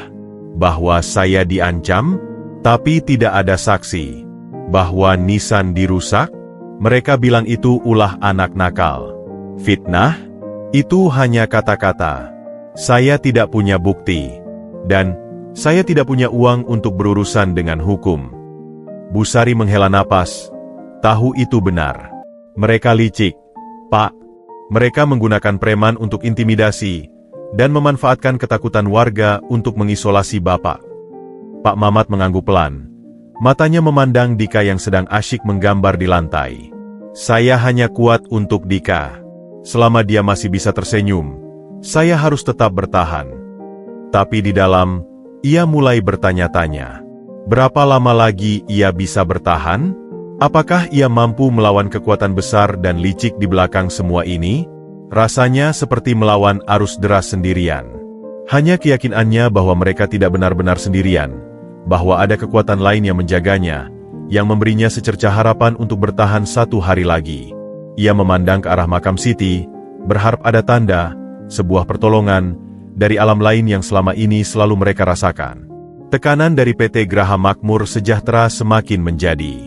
Suatu pagi, sebuah buldozer kuning besar dan beberapa truk muncul di ujung jalan, hanya berjarak beberapa ratus meter dari pagar kuburan. Itu adalah sinyal yang tidak bisa disalahartikan. Mereka sedang mempersiapkan pembukaan lahan, seolah-olah persetujuan dari Pak Mamat hanyalah formalitas belaka. Pak Mamat berdiri di depan pagar, tangan mencengkeram kayu yang sudah lapuk, hati berdebar kencang. Dika berdiri di belakangnya, bersembunyi di balik sarungnya, matanya membelalak ketakutan pada mesin-mesin raksasa itu. "Jangan takut, nak," bisik Pak Mamat. Suaranya bergetar mencoba meyakinkan dirinya sendiri dan Dika. Mereka tidak bisa masuk tanpa izin. Tapi tampaknya mereka bisa. Seorang mandor dengan helm oranye memberi isyarat, dan buldozer itu mulai mendekat. Mesinnya menderu mengancam, siap merobohkan pagar kayu tua itu. Tiba-tiba, tanpa peringatan, mesin buldozer yang perkasa itu tersendat. Suara menderunya berubah menjadi batuk-batuk, lalu mati sama sekali. Sang mandor mengutuk dan mencoba menyalakannya kembali. Tidak ada respon. Beberapa pekerja lain berkerumun, membuka kap mesin, bingung. Mesin itu baru saja diservis. "Apa yang terjadi?" teriak mandor itu frustasi. "Tidak tahu, bos. Mesinnya mati total. Seperti ada yang mematikan aliran bahan bakarnya," jawab seorang mekanik dengan bingung. Sementara itu, di kantor PT Graha Makmur Sejahtera di kota, kekacauan kecil juga terjadi. Bapak Hendra sedang mempersiapkan dokumen penting untuk pelelangan proyek perumahan itu. Map berisi proposal, izin yang telah diatur, dan laporan keuangan tiba-tiba hilang dari mejanya. "Anton, map proyek kuburan. Kemana?" bentaknya panik. Anton dan sekretarisnya mencari kemana-mana, tetapi map itu lenyap begitu saja. Hilangnya sangat misterius karena tidak ada orang asing yang masuk. Keesokan harinya, sekelompok preman bayaran kembali datang untuk mengintimidasi. Kali ini, mereka lebih berani, melempari gubuk dengan batu dan meneriaki kata-kata kotor. "Keluar, tua bangka! Bawa anak setan itu pergi dari sini!" teriak salah satu preman. Tapi tiba-tiba, teriakan mereka berubah menjadi jeritan ketakutan. Mereka berhamburan, wajah mereka pucat lesi, mata mereka melotot ketakutan. Ada perempuan berbaju putih," teriak satu preman, napasnya tersengal-sengal sambil berlari. "Dia melayang. Matanya, dia melihat kita," tambah yang lain, hampir menangis. Mereka meninggalkan motor mereka begitu saja dan kabur pontang-panting, tidak pernah kembali lagi. Kejadian-kejadian aneh ini sampai ke telinga warga. Cerita tentang buldozer yang mogok misterius, dokumen yang hilang, dan penampakan hantu perempuan putih yang mengusir preman mulai beredar. Perlahan-lahan, tapi pasti, simpati mulai bergeser. Beberapa warga yang sebelumnya takut, mulai merasa bersalah. Mereka melihat keteguhan Pak Mamat dan ketidakberdayaan Dika. Mereka juga mulai menyadari bahwa perusahaan pengembanglah yang menggunakan cara-cara kotor. Busari, yang mendengar semua ini, segera mendatangi Pak Mamat. "Pak, ini kesempatan. Orang-orang mulai melihat siapa yang sebenarnya jahat. Kita harus melawan. Laporkan mereka," dorong Busari. "Tapi dengan apa, Bu Guru?" "Kita tidak punya bukti kuat," jawab Pak Mamat lelah. "Kita punya bukti. Kesaksian warga yang melihat preman. Dan mungkin kita bisa mencari bantuan dari pihak yang lebih tinggi." Sementara mereka berbicara, Dika yang sedang bermain di dekat makam Siti tiba-tiba berteriak, "Pak, Bu, lihat ini."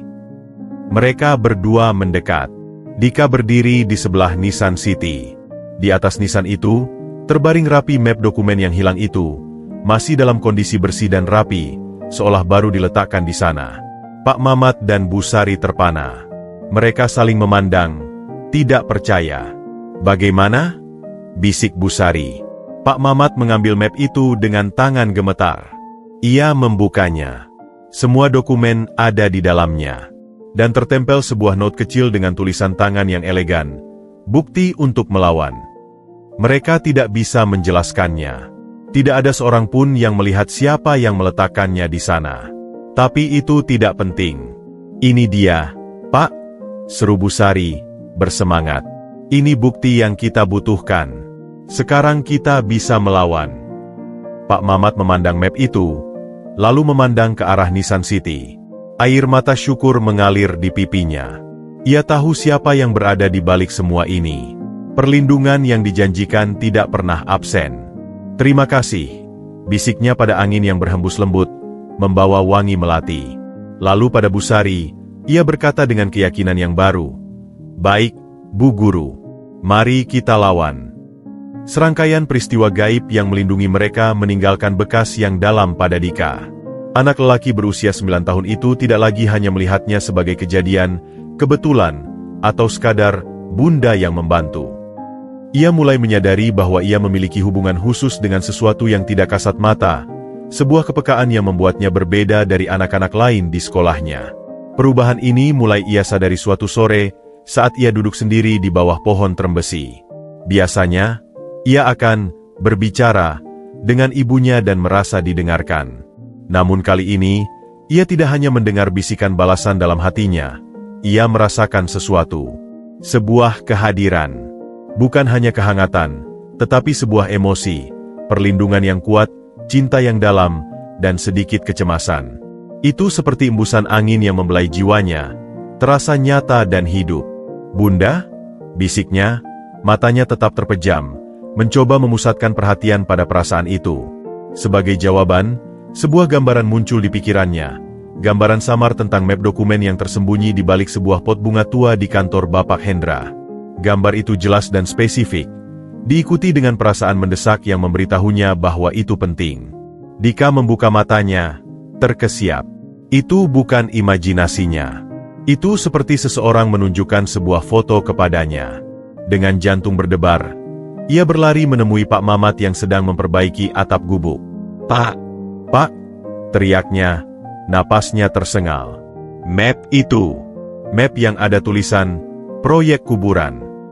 Itu disembunyikan di belakang pot bunga besar di ruangan pakai AC yang ada mejanya besar. Pak Mamat turun dari tangga, bingung. "Apa, Nak? Map apa? Bagaimana kau tahu?" Dika menggeleng, tidak bisa menjelaskan. Dika tidak tahu, "Pak." Tapi Dika lihat. Di dalam kepala. Bunda yang kasih lihat. Mata Pak Mamat membelalak. Ini berbeda dari sekadar berbicara dengan Bunda. Ini spesifik dan bisa diverifikasi. Dengan hati-hati, ia menceritakan hal ini kepada Busari yang kebetulan datang. Busari, meski awalnya skeptis, memutuskan untuk mempercayainya. Ia memiliki seorang kenalan yang bekerja sebagai office boy di perusahaan pengembang. Dengan sangat hati-hati, ia menyampaikan tips tentang pot bunga tua itu. Keesokan harinya, Busari datang dengan wajah berseri-seri. "Itu benar, Pak. Map itu ditemukan. Dan sekarang sedang disita oleh pihak yang berwenang sebagai bukti. Bagaimana Dika bisa tahu?" Pak Mamat dan Busari memandang Dika, yang hanya bisa mengangkat bahunya. "Tadi malam Dika mimpi lagi lihat tempat yang sama," katanya polos. Peristiwa itu menjadi titik balik bagi Dika. Ia mulai memahami bahwa perasaannya ini adalah sebuah kemampuan. Ia belajar untuk lebih memperhatikan firasat, gambaran, atau perasaan aneh yang tiba-tiba muncul. Suatu kali, ia merasa cemas tanpa alasan yang jelas untuk pergi ke sekolah. Ia memohon pada Pak Mamat untuk diizinkan tinggal di rumah. Pak Mamat, yang mulai belajar mempercayai firasat cucunya, mengizinkannya. Ternyata, hari itu terjadi kecelakaan kecil. Sebuah truk pasir kehilangan kendali dan menabrak pagar sekolah tepat di tempat biasanya Dika bermain saat istirahat. Kemampuan ini juga membantunya memahami orang lain. Ia bisa merasakan ketulusan Busari, ketakutan warga, dan bahkan niat jahat dari orang-orang tertentu. Ia belajar untuk menjaga jarak dari mereka yang memberinya perasaan dingin atau tidak enak. Suatu malam, ia duduk dengan Pak Mamat di depan rumah, memandangi bintang. "Pak," mulainya dengan suara kecil. "Kadang-kadang Dika takut." "Takut akan apa, Nak?" "Takut karena berbeda." Teman-teman di sekolah tidak lihat atau dengar apa yang Dika lihat dan dengar. Pak Mamat memeluknya erat. Nak, yang membuatmu berbeda bukanlah kutukan. Itu adalah hadiah. Hadiah dari ibumu. Dia mempercayaimu dengan kemampuan khusus ini karena dia tahu kau kuat, dan karena dia ingin selalu bisa menjagamu, bahkan dari sana. Tapi untuk apa, Pak? Untuk melindungi yang baik. Nah, seperti yang telah dilakukannya untuk kita. Kau tidak perlu takut. Kau hanya perlu belajar menggunakannya dengan bijak. Dan ingat, Pak Mamat selalu di sini untukmu. Selalu. Percakapan itu menenangkan Dika. Ia mulai menerima kemampuannya bukan sebagai sesuatu yang aneh, tetapi sebagai bagian dari dirinya, warisan dari ibunya. Itu adalah sebuah hubungan yang tidak bisa diputuskan oleh kematian, sebuah cara cinta untuk terus hidup dan melindungi. Dia bahkan mulai bisa membedakan rasa kehadiran ibunya dari entitas lain di kuburan. Kehadiran ibunya terasa hangat dan menenangkan, seperti sinar matahari pagi. Yang lain terasa lebih netral, atau bahkan sedih. Dika menemukan kekuatannya, dan dengan itu, ia juga menemukan tanggung jawab baru. Ia bukan lagi hanya anak yang dilindungi. Ia mulai belajar menjadi pelindung, bagi dirinya sendiri, bagi Pak Mamat, dan bagi tempat yang ia sebut rumah. Suatu senja, ketika langit mulai berwarna jingga dan bayangan-bayangan memanjang di antara nisan, suasana tenang di kuburan kembali pecah. Kali ini bukan oleh deru mesin atau teriakan preman, melainkan oleh kehadiran seorang laki-laki sendiri. Laki-laki parubaya itu terlihat lesu, seperti orang yang kehilangan arah. Pakaiannya sederhana namun bersih, terlihat usang di beberapa bagian. Rambutnya berantakan, dan di matanya terpancar kelelahan yang dalam, bukan hanya fisik, tetapi juga jiwa. Dia berjalan lambat, langkahnya tertatih, seolah setiap langkah membutuhkan keberanian yang besar. Dika, yang sedang membantu Pak Mamat menyiram tanaman obat, adalah yang pertama melihatnya. Ia langsung berhenti, gayung masih di tangan. Ada sesuatu yang aneh tentang orang ini. Bukan ancaman atau niat jahat, tapi sebuah gelombang kesedihan yang begitu pekat dan penyesalan yang begitu dalam hingga hampir terasa fisik oleh kepekaan Dika yang semakin halus. "Pak," bisik Dika, menarik perhatian Pak Mamat. "Lihat." Pak Mamat menoleh. Matanya menyipit mencoba mengenali tamu di senja hari. Laki-laki itu tidak menuju ke gubuk mereka. Dia berbelok, masuk ke dalam lorong-lorong makam, dan berhenti di depan sebuah nisan. Nisan yang sangat mereka kenal, Makam Siti. Dia hanya berdiri di sana, membeku, seperti patung yang diliput duka. Tubuhnya sedikit gemetar. Kemudian, pelan-pelan, dia berlutut di atas tanah, kepalanya tertunduk berat. Pak Mamat meletakkan gayungnya. "Tunggu di sini, Nak," instruksinya pada Dika, suara rendah dan serius. Dengan langkah hati-hati, Pak Mamat mendekati. Dari kejauhan, ia bisa mendengar suara rintihan yang tertahan, isakan yang dipendam dalam-dalam. Laki lia itu sedang menangis. "Bapak, ada yang bisa saya bantu?" tanya Pak Mamat, berusaha tidak membuatnya kaget. Laki lia itu terkejut, cepat-cepat menyeka wajahnya dengan punggung tangan yang kasar. Dia berdiri, berbalik, dan untuk pertama kali ini, Pak Mamat bisa melihat wajahnya dengan jelas. Ada sesuatu yang familiar dalam garis wajahnya, sesuatu yang membuat jantung Pak Mamat berdebar tidak karuan. "Maaf, Pak," kata laki lia itu, suaranya serak oleh tangis. Saya hanya ingin berziarah." "Silakan, tidak masalah. Ini tempat umum untuk berziarah," jawab Pak Mamat, masih mempelajarinya. "Apakah Bapak keluarga dari almarhumah?" Pertanyaan itu seakan menghantam lelaki itu. Dia menarik napas dalam, seperti orang yang kesakitan. Saya dulu mengenalnya." Dari balik pohon, Dika mengamati. Perasaan yang ia dapatkan dari lelaki ini semakin kuat. Ini bukan sekadar kenalan. Ada ikatan yang sangat dalam, sangat personal. Dan kemudian, sebuah gambaran singkat muncul di kepalanya. Lelaki yang lebih muda, dengan senyum cerah, menggenggam tangan seorang wanita cantik yang tersenyum, wanita yang ia kenal dari foto sebagai ibunya, Siti. Dika tidak bisa menahan diri. Ia mendekat, langkahnya pelan. Ia berhenti di samping Pak Mamat. Matanya tidak lepas dari lelaki asing itu. Lelaki itu memandang Dika. Dan saat matanya menatap wajah Dika, sesuatu di dalamnya seperti pecah. Napasnya tersedak. Matanya membelalak, dipenuhi oleh keheranan, pengakuan, dan rasa sakit yang tak tertahankan. "Dia!" bisik lelaki itu, suaranya hampir tidak terdengar. "Dia, persis seperti ibunya." Kalimat itu menggantung di udara. Pak Mamat membeku. Semuanya menjadi jelas. Kertas yang tertinggal, penyesalan yang mendalam, dan kemiripan Dika yang tidak bisa disangkal. "Raditya?" desis Pak Mamat, menyebut nama yang tertulis di catatan kecil yang ia simpan selama 9 tahun. Lelaki itu mengangguk, tidak bisa lagi berkata-kata. Air mata mengalir deras di pipinya tanpa ia berusaha menghentikannya.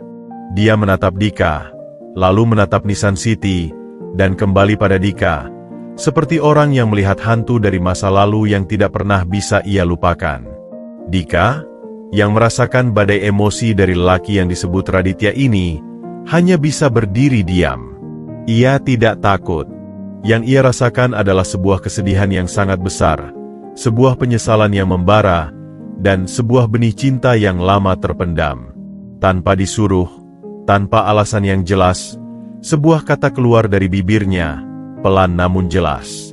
"Ayah." Kata "ayah" yang diucapkan Dika menggantung di udara, menusuk langsung ke jantung Raditya. Dia terhuyung mundur, seperti ditampar oleh sebuah kebenaran yang tak terbantahkan. Air matanya yang sudah deras kini mengalir tanpa terkendali, dan suara isakannya yang tertahan akhirnya pecah menjadi tangisan yang menyedihkan. Dia menjatuhkan diri kembali ke lututnya. Tubuhnya terguncang oleh beban rasa bersalah yang selama 9 tahun dipendamnya. Pak Mamat berdiri di tempatnya, terpaku. Ia melihat kehancuran total di depan matanya. Semua kemarahan dan pertanyaan yang ia simpan selama bertahun-tahun seakan menguap, digantikan oleh belas kasihan yang dalam. Dika, yang terkejut dengan reaksi Raditya, secara naluriri mendekat dan meletakkan tangan kecilnya di pundak lelaki yang terguncang itu. "Jangan nangis," bisiknya, polos. Sentuhan itu justru membuat Raditya semakin hancur. Dia memeluk erat Dika, menyembunyikan wajahnya di bahu kecil anak itu, dan terus menangis sejadi-jadinya. "Maaf. Maafkan ayah. Nak, maafkan ayah." Ucapnya berulang-ulang di antara isakannya. Suaranya pecah dan penuh penderitaan. Setelah beberapa saat yang terasa sangat panjang, tangisnya mulai mereda. Dengan susah payah, dia melepaskan Dika dan berdiri, wajahnya merah dan bengkak. Dia memandang Pak Mamat dengan mata yang dipenuhi rasa malu dan penyesalan. "Maafkan saya, Pak," katanya, suaranya serak. Saya Raditya. Dan saya ayah dari Dika." Pak Mamat mengangguk pelan. "Saya tahu. Suratnya masih saya simpan." Raditya menarik napas dalam, mencoba mengumpulkan keberanian untuk mengatakannya, untuk mengeluarkan racun yang telah meracuni jiwanya selama hampir 1 dekade. "Saya bukan ayah yang baik. Saya pengecut." Mulainya, matanya menatap tanah. "Saat Siti meninggal, dunia saya hancur. Kami sangat mencintai satu sama lain. Dan ketika dia pergi, membawa serta separuh jiwa saya, dan meninggalkan saya dengan seorang bayi yang begitu kecil. Saya tidak kuat. Saya takut. Takut tidak bisa membesarkannya. Takut akan mengingatkannya pada Siti setiap saat. Takut akan gagal." Dia berhenti, menelan ludah. "Saya jatuh. Hutang menumpuk karena pengobatan Siti. Pekerjaan saya hilang. Saya tidak punya siapa-siapa di kota ini. Keluarga Siti marah besar pada saya karena dianggap tidak mampu merawatnya. Saya benar-benar sendirian dan putus asa." Dia memandang ke arah Nissan City, matanya berkaca-kaca lagi. Satu-satunya hal yang terpikir oleh saya adalah membawanya kepada ibunya. Saya pikir di sini, setidaknya dia akan dekat dengan Siti. Dan saya melihat seorang penjaga kuburan yang baik hati, dan saya berharap dia akan lebih baik dari saya. Air mata mulai menggenang di mata Pak Mamat. Ia memahami keputusasaan. Ia sendiri pernah merasakannya. Saya meninggalkannya di sini. Dan setiap hari sejak itu, saya hidup dalam neraka. Rasa bersalah itu membakar saya dari dalam. Saya mencoba lari, pindah kota, mencari pekerjaan baru. Tapi tidak ada hari yang berlalu tanpa saya memikirkan dia. Tanpa bertanya-tanya, apakah dia masih hidup? Apakah dia bahagia? Apakah dia membenci saya? Dia menatap Dika, lalu pada Pak Mamat. Saya kembali bukan untuk mengambilnya. Saya tidak berhak. Saya kembali hanya untuk memastikan dia baik-baik. Untuk melihatnya sekali saja. Dan untuk meminta maaf. Kepada Siti dan kepadanya. Ia menunjuk Dika. Dan kepada Anda, Pak. Tambahnya, membungkuk sedikit. Terima kasih. Terima kasih telah melakukan apa yang tidak bisa saya lakukan. Terima kasih telah menjaganya. Dan saya sangat menyesal telah membebani Anda dengan tanggung jawab besar ini. Keheningan menyelimuti mereka setelah pengakuan itu. Hanya suara jangkik dan angin sore yang bersuara. Pak Mamat akhirnya berbicara. Suaranya lembut namun berwibawa. Duduklah, nak, ujarnya pada Raditya, menggunakan panggilan yang sama yang ia gunakan untuk Dika. Mereka duduk di sebuah bangku kayu dekat makam Siti. Dika duduk di antara mereka, memandangi ayahnya yang ia tidak pernah kenal, dengan ekspresi yang bingung, penasaran, dan sedikit sedih. Keputusasaan bisa membuat orang melakukan hal-hal yang tidak terpikirkan, ucap Pak Mamat. Aku tidak membencimu, anak muda. Aku hanya sedih. Sedih karena kau harus menanggung beban itu sendirian. Sedih karena Dika kehilangan ayahnya selama ini. Dia memandang Dika. Tapi lihatlah, dia tumbuh dengan baik. Dia anak yang kuat dan baik hati. Dan kau benar tentang satu hal. Dia tidak pernah jauh dari ibunya. Siti selalu menjaganya. Raditya mengangguk. Air matanya kembali menetes. Saya bisa merasakannya. Saat saya masuk ke tempat ini, rasanya damai. Dan dia. Ia menatap Dika. Dia sangat cantik. Seperti ibunya. Pengakuan itu telah diungkapkan. Beban 9 tahun telah dibagikan. Sekarang, yang tersisa adalah memungut pecahan-pecahan itu dan melihat apakah mereka bisa menyusunnya kembali menjadi sesuatu yang baru. Malam setelah pengakuan Raditya, gubuk Pak Mamat diliputi keheningan yang berat. Dika, yang biasanya cerewet menceritakan harinya, hanya duduk termenung di depan, memeluk erat boneka kayu buatan Pak Mamat. Matanya menerawang, memproses badai informasi dan emosi yang baru saja menerpanya. Ayah. Kata itu begitu asing di lidahnya, namun terasa begitu personal. Selama ini, ayahnya hanyalah sebuah nama di secari kertas, sebuah bayangan samar dalam cerita Pak Mamat. Kini, bayangan itu telah menjadi nyata, seorang lelaki yang hancur, penuh penyesalan, dan air mata. Tapi di balik rasa penasaran dan belas kasihan, ada sesuatu yang lain. Sebuah perasaan hangat yang perlahan berubah menjadi bara. Dia meninggalkanku, kalimat itu berputar-putar di kepalanya. Dia pergi dan membiarkanku sendirian. Pak Mamat, yang duduk di kursi goyangnya, mengamati Dika dengan cemas. Ia tahu pertempuran sedang terjadi dalam diri anak itu. Nak, panggilnya lembut. Ayo makan. Buburnya sudah dingin. Dika menggeleng, wajahnya masih membelakangi. Dika nggak lapar, Pak. Dika marah pada ayahnya, tanya Pak Mamat, langsung to the point. Dika menoleh, matanya berkaca-kaca. Kenapa dia tinggalin Dika? Pak? Apa Dika nakal? Apa Dika bikin dia sedih? Pertanyaan polos itu menyayat hati Pak Mamat. Oh, tidak, sayang. Jangan pernah berpikir seperti itu. Dia berjalan mendekat dan duduk di samping Dika, merangkulnya. Ayahmu sangat sedih karena kepergian ibumu. Sedih yang sangat besar, sampai dia tidak bisa berpikir jernih. Dia bukan meninggalkanmu karena kamu nakal. Dia meninggalkan karena dia sangat takut. Takut tidak bisa menjadi ayah yang baik untukmu sendirian. Tapi Pak Mamat bisa, bantah Dika, suaranya kecil. Pak Mamat sendiri juga bisa jagain Dika. Setiap orang kuatnya berbeda. Nak, ayahmu waktu itu masih sangat muda dan sangat sedih. Dia melakukan kesalahan. Tapi lihat, dia menyesal. Dan dia kembali, bukan untuk mengambilmu, tapi hanya untuk memastikan kau baik-baik. Itu menunjukkan bahwa dia masih menyayangimu. Dika diam, mencerna kata-kata itu. Tapi amarahnya belum reda. Itu adalah emosi yang wajar, emosi manusiawi. Keesokan paginya, Raditya kembali. Dia berdiri di luar pagar, tidak berani masuk tanpa izin.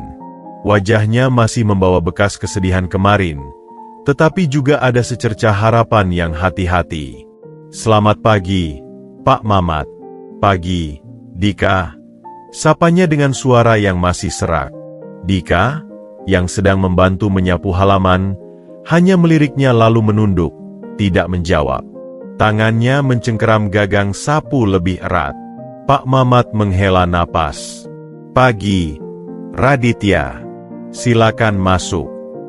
Raditya masuk dan duduk di bangku, menjaga jarak. Saya akan tinggal di desa ini untuk sementara. Di losmen dekat pasar.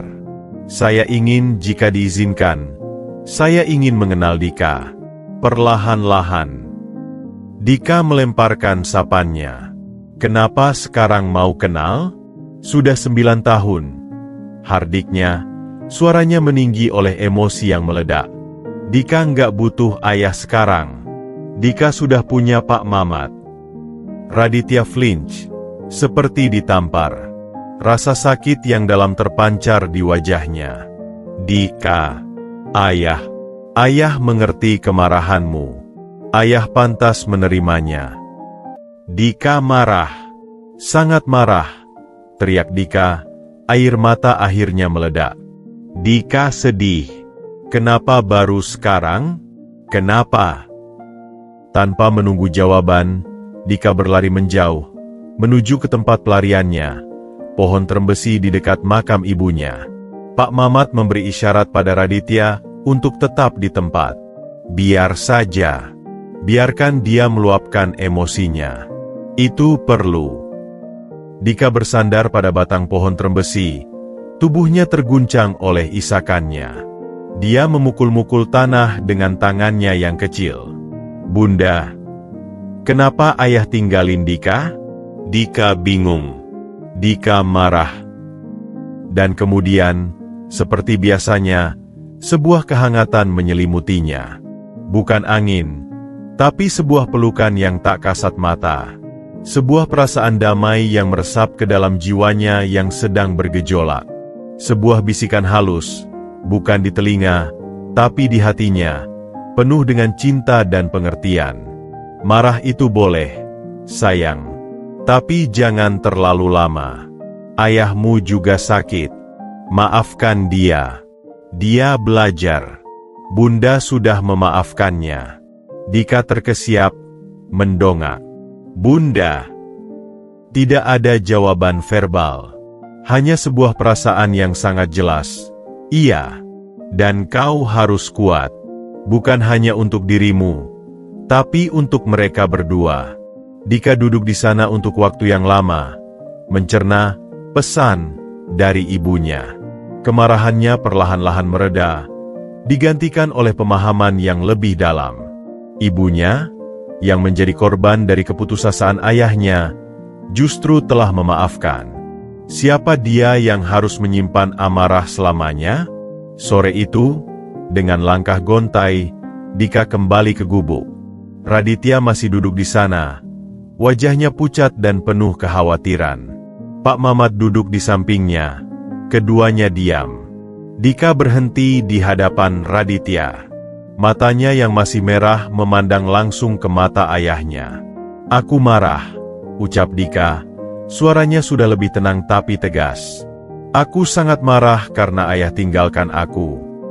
Raditya mengangguk, tidak membantah. Ayah tahu. Tapi, Dika menarik napas dalam. "Bunda sudah memaafkan ayah," katanya. "Ayah juga sakit." Dia berhenti, menahan air matanya yang ingin keluar lagi. Jadi aku juga akan coba.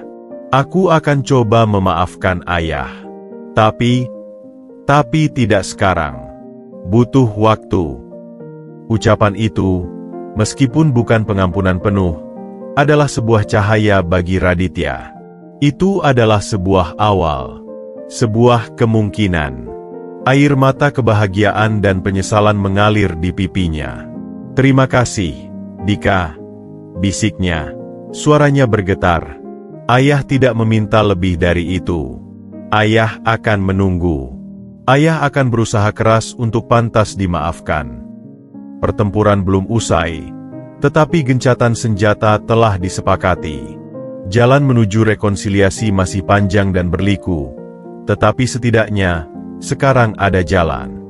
Dan bagi Dika, keputusannya untuk mencoba memaafkan datang bukan hanya dari pemahamannya sendiri, tetapi juga dari restu dan kebijaksanaan seorang ibu yang mencintainya dari alam lain. Itu adalah warisan terbesarnya, keberanian untuk mencintai dan memaafkan, bahkan ketika itu terasa sangat sulit. Gencatan senjata antara Dika dan Raditya membuka babak baru. Raditya, yang memutuskan untuk menetap sementara di losmen desa, mulai sering berkunjung. Awalnya canggung dan penuh kehati-hatian, kunjungannya perlahan menjadi lebih natural. Ia tidak memaksa Dika untuk menerimanya, tetapi hadir sebagai seorang teman yang membantu Pak Mamat. Suatu sore, Raditya membantu memperbaiki pagar kayu yang mulai lapuk. Dari kejauhan, Dika mengamatinya. Ia melihat ketulusan dalam kerja keras ayahnya, kerendahan hati dalam setiap sapaan, dan penyesalan yang tulus dalam setiap pandangannya. "Lihat, dia mencoba, Nak," bisik Pak Mamat pada Dika yang duduk di sampingnya. Dika mengangguk pelan. Dika tahu. Namun, kedamaian ini tidak berlangsung lama. Ancaman dari PT Graha Makmur Sejahtera belum berakhir. Meski sempat terhenti karena kejadian-kejadian misterius dan hilangnya dokumen, mereka kembali dengan strategi baru. Kali ini, mereka menggunakan jalur hukum, atau lebih tepatnya, memanipulasi jalur hukum. Seorang petugas dari kantor pertanahan distrik datang, didampingi oleh Anton si staf pengembang. "Pak Mamat," sapa petugas itu dengan resmi. "Kami dapat laporan dan telah memeriksa ulang status lahan ini. Ternyata, ada beberapa masalah dengan sertifikasinya. Statusnya tidak jelas. Perusahaan ini," ia menunjuk Anton, "telah mengajukan klaim dan penawaran kompensasi yang sangat baik. Kami sarankan Bapak bekerja sama." Pak Mamat, yang sudah tua dan buta huruf, merasa helpless. "Masalah? Masalah apa? Saya sudah puluhan tahun di sini. Itu sudah jadi kuburan sejak zaman bapak saya." Anton menyeringai. "Zaman sudah berubah, Pak. Aturan juga berubah. Lebih baik terima tawaran kami dengan baik."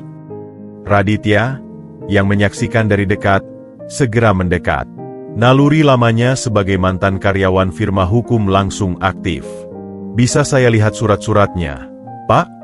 tanyanya pada petugas itu dengan sopan namun tegas. Petugas itu, yang tidak mengharapkan ada orang yang melek hukum di tempat seperti ini, terkejut. "Dan Anda siapa?" "Saya keluarga. Bisa saya lihat dokumennya?" pinta Raditya lagi, kali ini lebih tegas. Dengan enggan, petugas itu menunjukkan beberapa dokumen. Raditya membacanya dengan cepat. Matanya yang berpengalaman langsung menangkap kejanggalan. Ini tidak sesuai prosedur, katanya dengan lugas. Pemberitahuan ini tidak disampaikan within the correct timeframe. Dan klaim atas tanah ulayat yang sudah menjadi kuburan turun-temurun memiliki proses yang sangat panjang dan harus melibatkan musyawarah desa. Apakah Bapak sudah melakukan itu? Petugas itu dan Anton saling pandang, kehilangan kata-kata. Mereka tidak menyangka ada yang akan meneliti detail hukumnya. Jadi, sebelum semua prosedur yang benar dilakukan, termasuk pembuktian bahwa tidak ada ahli waris atau penjaga yang sah, lanjut Raditya, suaranya kini berwibawa, maka kehadiran Bapak di sini dengan saran untuk menerima tawaran bisa dianggap sebagai intimidasi dan penyalahgunaan wewenang. Wajah petugas itu memerah. Anton mencoba membela. Ini hanya kesalahpahaman. Bukan kesalahpahaman, Bapak, sergah Raditya. Ini pelanggaran. Saya sarankan Bapak segera meninggalkan tempat ini sebelum saya melaporkan insiden ini ke atasan Bapak dan ke dinas yang bersangkutan. Saya masih memiliki beberapa kenalan di firma hukum yang akan sangat tertarik dengan kasus seperti ini. Anton dan petugas itu mundur, kalah total. Mereka pergi dengan wajah masam, meninggalkan Pak Mamat yang terkesima. Pak Mamat memandang Raditya dengan rasa kagum dan haru yang baru. Kau mengerti semua itu? Raditya mengangguk, sedikit malu. Dulu saya bekerja sebagai asisten paralegal di sebuah firma hukum di kota, Pak. Sebelum semuanya terjadi. Mata Pak Mamat berbinar. Sebuah senjata yang tidak terduga telah muncul.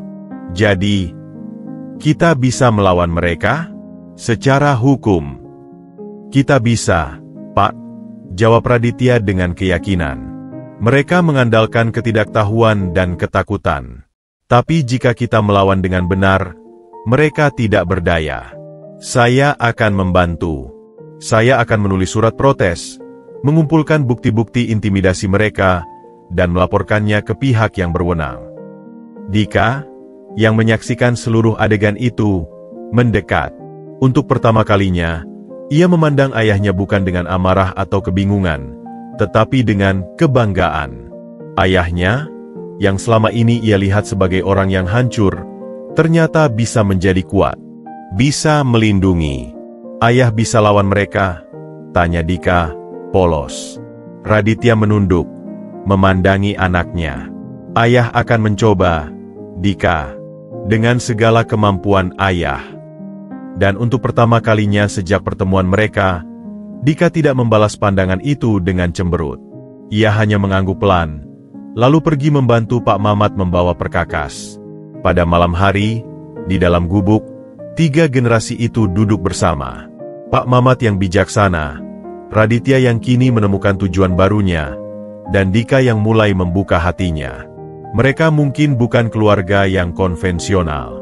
Ikatan mereka dibangun dari puing-puing kesedihan dan penyesalan.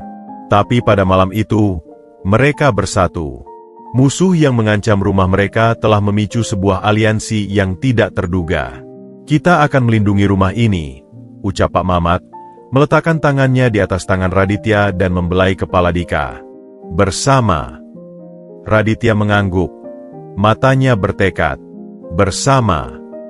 Dan Dika, meski masih diam, merasakan sebuah kehangatan baru, bukan hanya dari kehadiran ibunya, tetapi dari ayahnya yang hadir kembali, siap bertempur untuknya. Untuk pertama kalinya, ia merasa memiliki sebuah keluarga yang lengkap, meski dengan caranya yang tidak biasa. Mereka adalah sebuah tim, dan sebuah tim bisa melakukan hal-hal yang hebat. Pertempuran hukum yang dipimpin Raditya tidak mudah. PT Graha Makmur Sejahtera adalah perusahaan besar dengan sumber daya dan pengacara yang berpengalaman.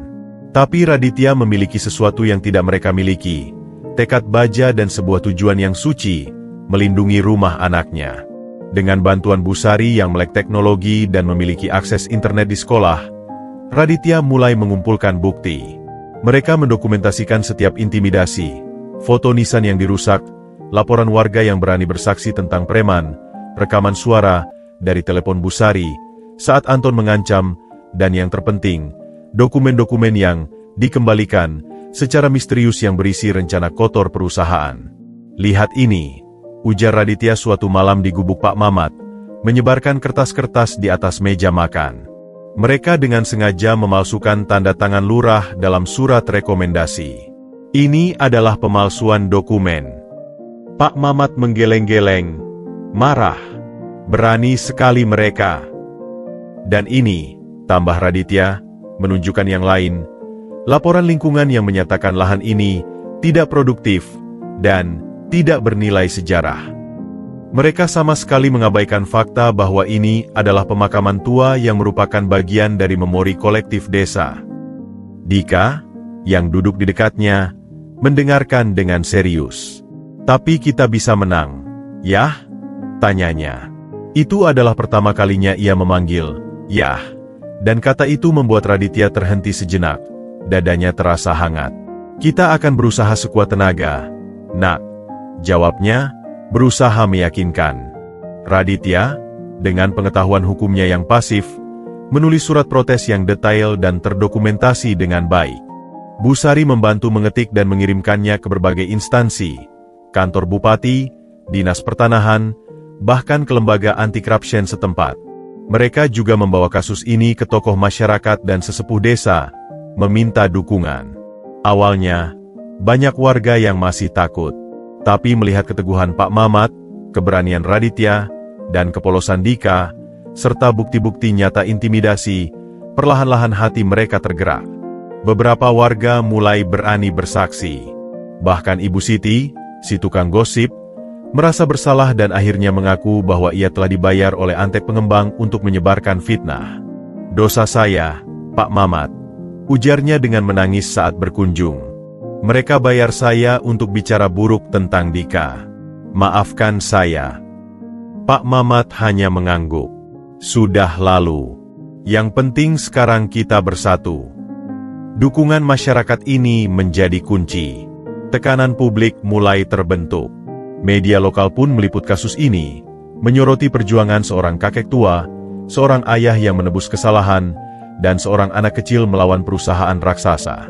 Hari persidangan pertama di pengadilan negeri setempat pun tiba. Ruang sidang penuh dengan warga desa yang datang untuk mendukung. Pak Mamat, Raditya, dan Dika duduk di bangku penggugat, didampingi oleh seorang pengacara pro bono yang tertarik pada kasus ini. Pengacara PT Graha Makmur Sejahtera menyajikan argumen mereka dengan confident, menyebut lahan itu tidak produktif dan klaim perusahaan sah. Giliran Raditya berbicara. Dengan tenang namun berapi-api, ia memaparkan semua bukti, pemalsuan dokumen, intimidasi, fitnah, dan nilai historis dari kuburan tersebut. Ia juga memperlihatkan foto-foto Dika yang tumbuh dengan baik di lingkungan itu, membantah klaim bahwa tempat itu tidak layak untuk anak. "Hakim yang terhormat," pungkas Raditya, suaranya menggema di ruangan yang sunyi. "Ini bukan hanya tentang sebidang tanah. Ini tentang rumah, tentang memori, tentang hak seorang anak untuk tumbuh di tempat di mana ia dicintai dan dilindungi, baik oleh keluarganya yang masih hidup maupun oleh yang telah mendahului kita." Keputusan tidak langsung diumumkan. Beberapa minggu yang menegangkan berlalu. Akhirnya, putusan datang. Atas dasar pemalsuan dokumen, intimidasi, dan pengabaian nilai sosial budaya, klaim PT Graha Makmur Sejahtera ditolak. Lahan kuburan diakui secara resmi sebagai tanah ulayat yang dilindungi. Bahkan, perusahaan diharuskan membayar denda dan ganti rugi atas kerusakan yang dilakukan.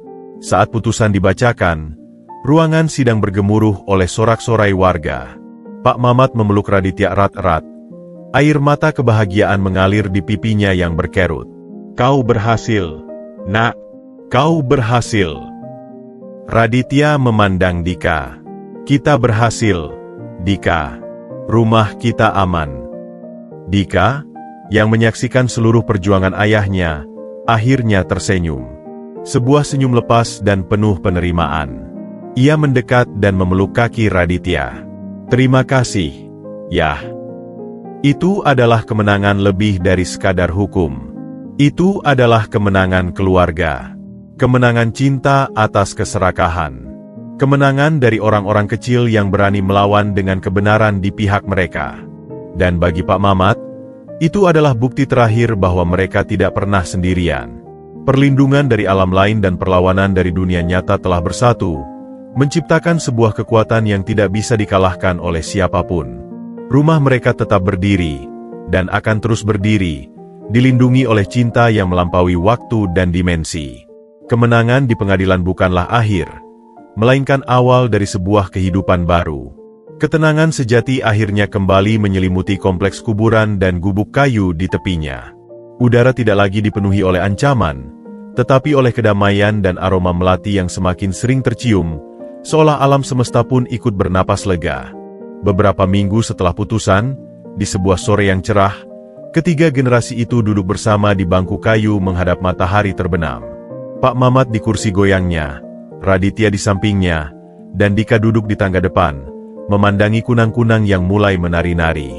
"Ayah akan kembali ke kota minggu depan," ucap Raditya tiba-tiba, memecah keheningan yang nyaman. "Pekerjaan lama saya di firma hukum menawarkan posisi lagi." Mereka dengar tentang kasus ini dan terkesan. Dada Pak Mamat sedikit sesak, tapi ia mengerti. "Itu kabar bagus, Nak. Kau harus melanjutkan hidupmu." Dika menoleh, wajahnya sedikit murung. "Yah, pergi." Raditya menghampiri dan berjongkok di depan Dika. "Bukan pergi untuk selamanya, Dika. Ayah akan pergi bekerja. Tapi ayah akan sering kembali. Setiap akhir pekan, jika bisa. Ini," ia menunjuk ke sekeliling, "selamanya akan menjadi rumah ayah juga. Tempat ibumu beristirahat, tempatmu tumbuh." Dia memandang Pak Mamat. "Dan jika Pak Mamat mengizinkan, mungkin suatu saat nanti, jika Dika mau, dia bisa mengunjungi ayah di kota selama liburan. Melihat dunia lain." Pak Mamat tersenyum. "Itu ide bagus. Dika harus melihat dunia yang lebih luas." Dika memandangi kedua orang dewasa dalam hidupnya. Ia melihat ketulusan di mata ayahnya dan kebijaksanaan di mata kakeknya. Perlahan, ia mengangguk. "Dika boleh pilih?" tanyanya. "Tentu saja boleh," jawab Raditya lembut.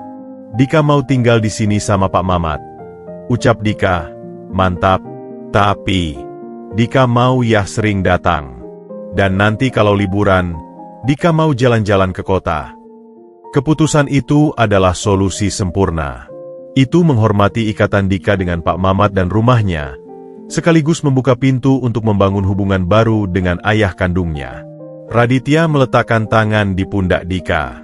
"Itu kesepakatan. Ayah janji." Hidup berjalan dalam ritme baru yang indah.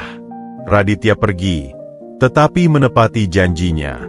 Setiap akhir pekan, ia kembali dengan membawa oleh-oleh dan cerita dari kota.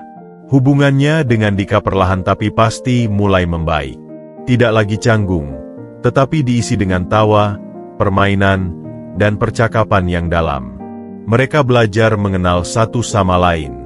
Pak Mamat, yang awalnya khawatir akan kesepian, justru menemukan kebahagiaan baru.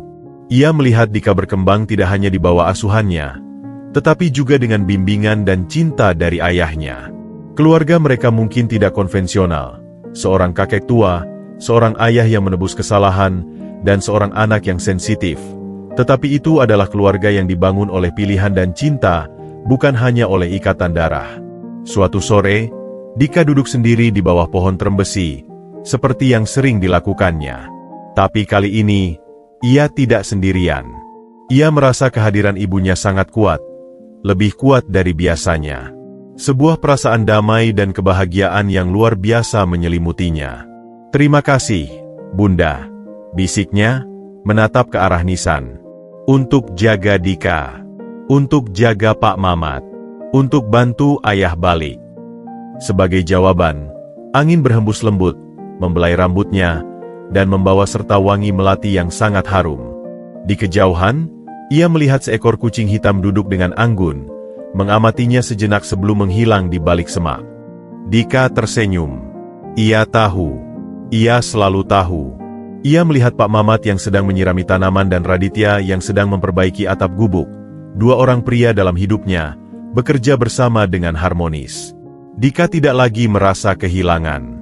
Ia memiliki seorang kakek yang adalah pahlawannya, seorang ayah yang berjuang untuknya, dan seorang ibu yang menjaganya dari alam lain. Keluarganya mungkin tersusun dari potongan-potongan yang pernah patah, tetapi justru itu yang membuatnya kuat dan unik. Mereka adalah keluarga yang dibentuk bukan oleh kebetulan, tetapi oleh pilihan, pengorbanan, dan cinta yang begitu besar sehingga mampu menyatukan dunia yang kasat mata dan yang tak terlihat. Dan di tempat yang tenang itu, di antara kehidupan dan kematian, Dika tumbuh dengan mengetahui satu kebenaran sederhana.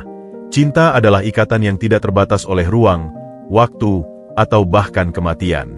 Itu adalah rumah sejati.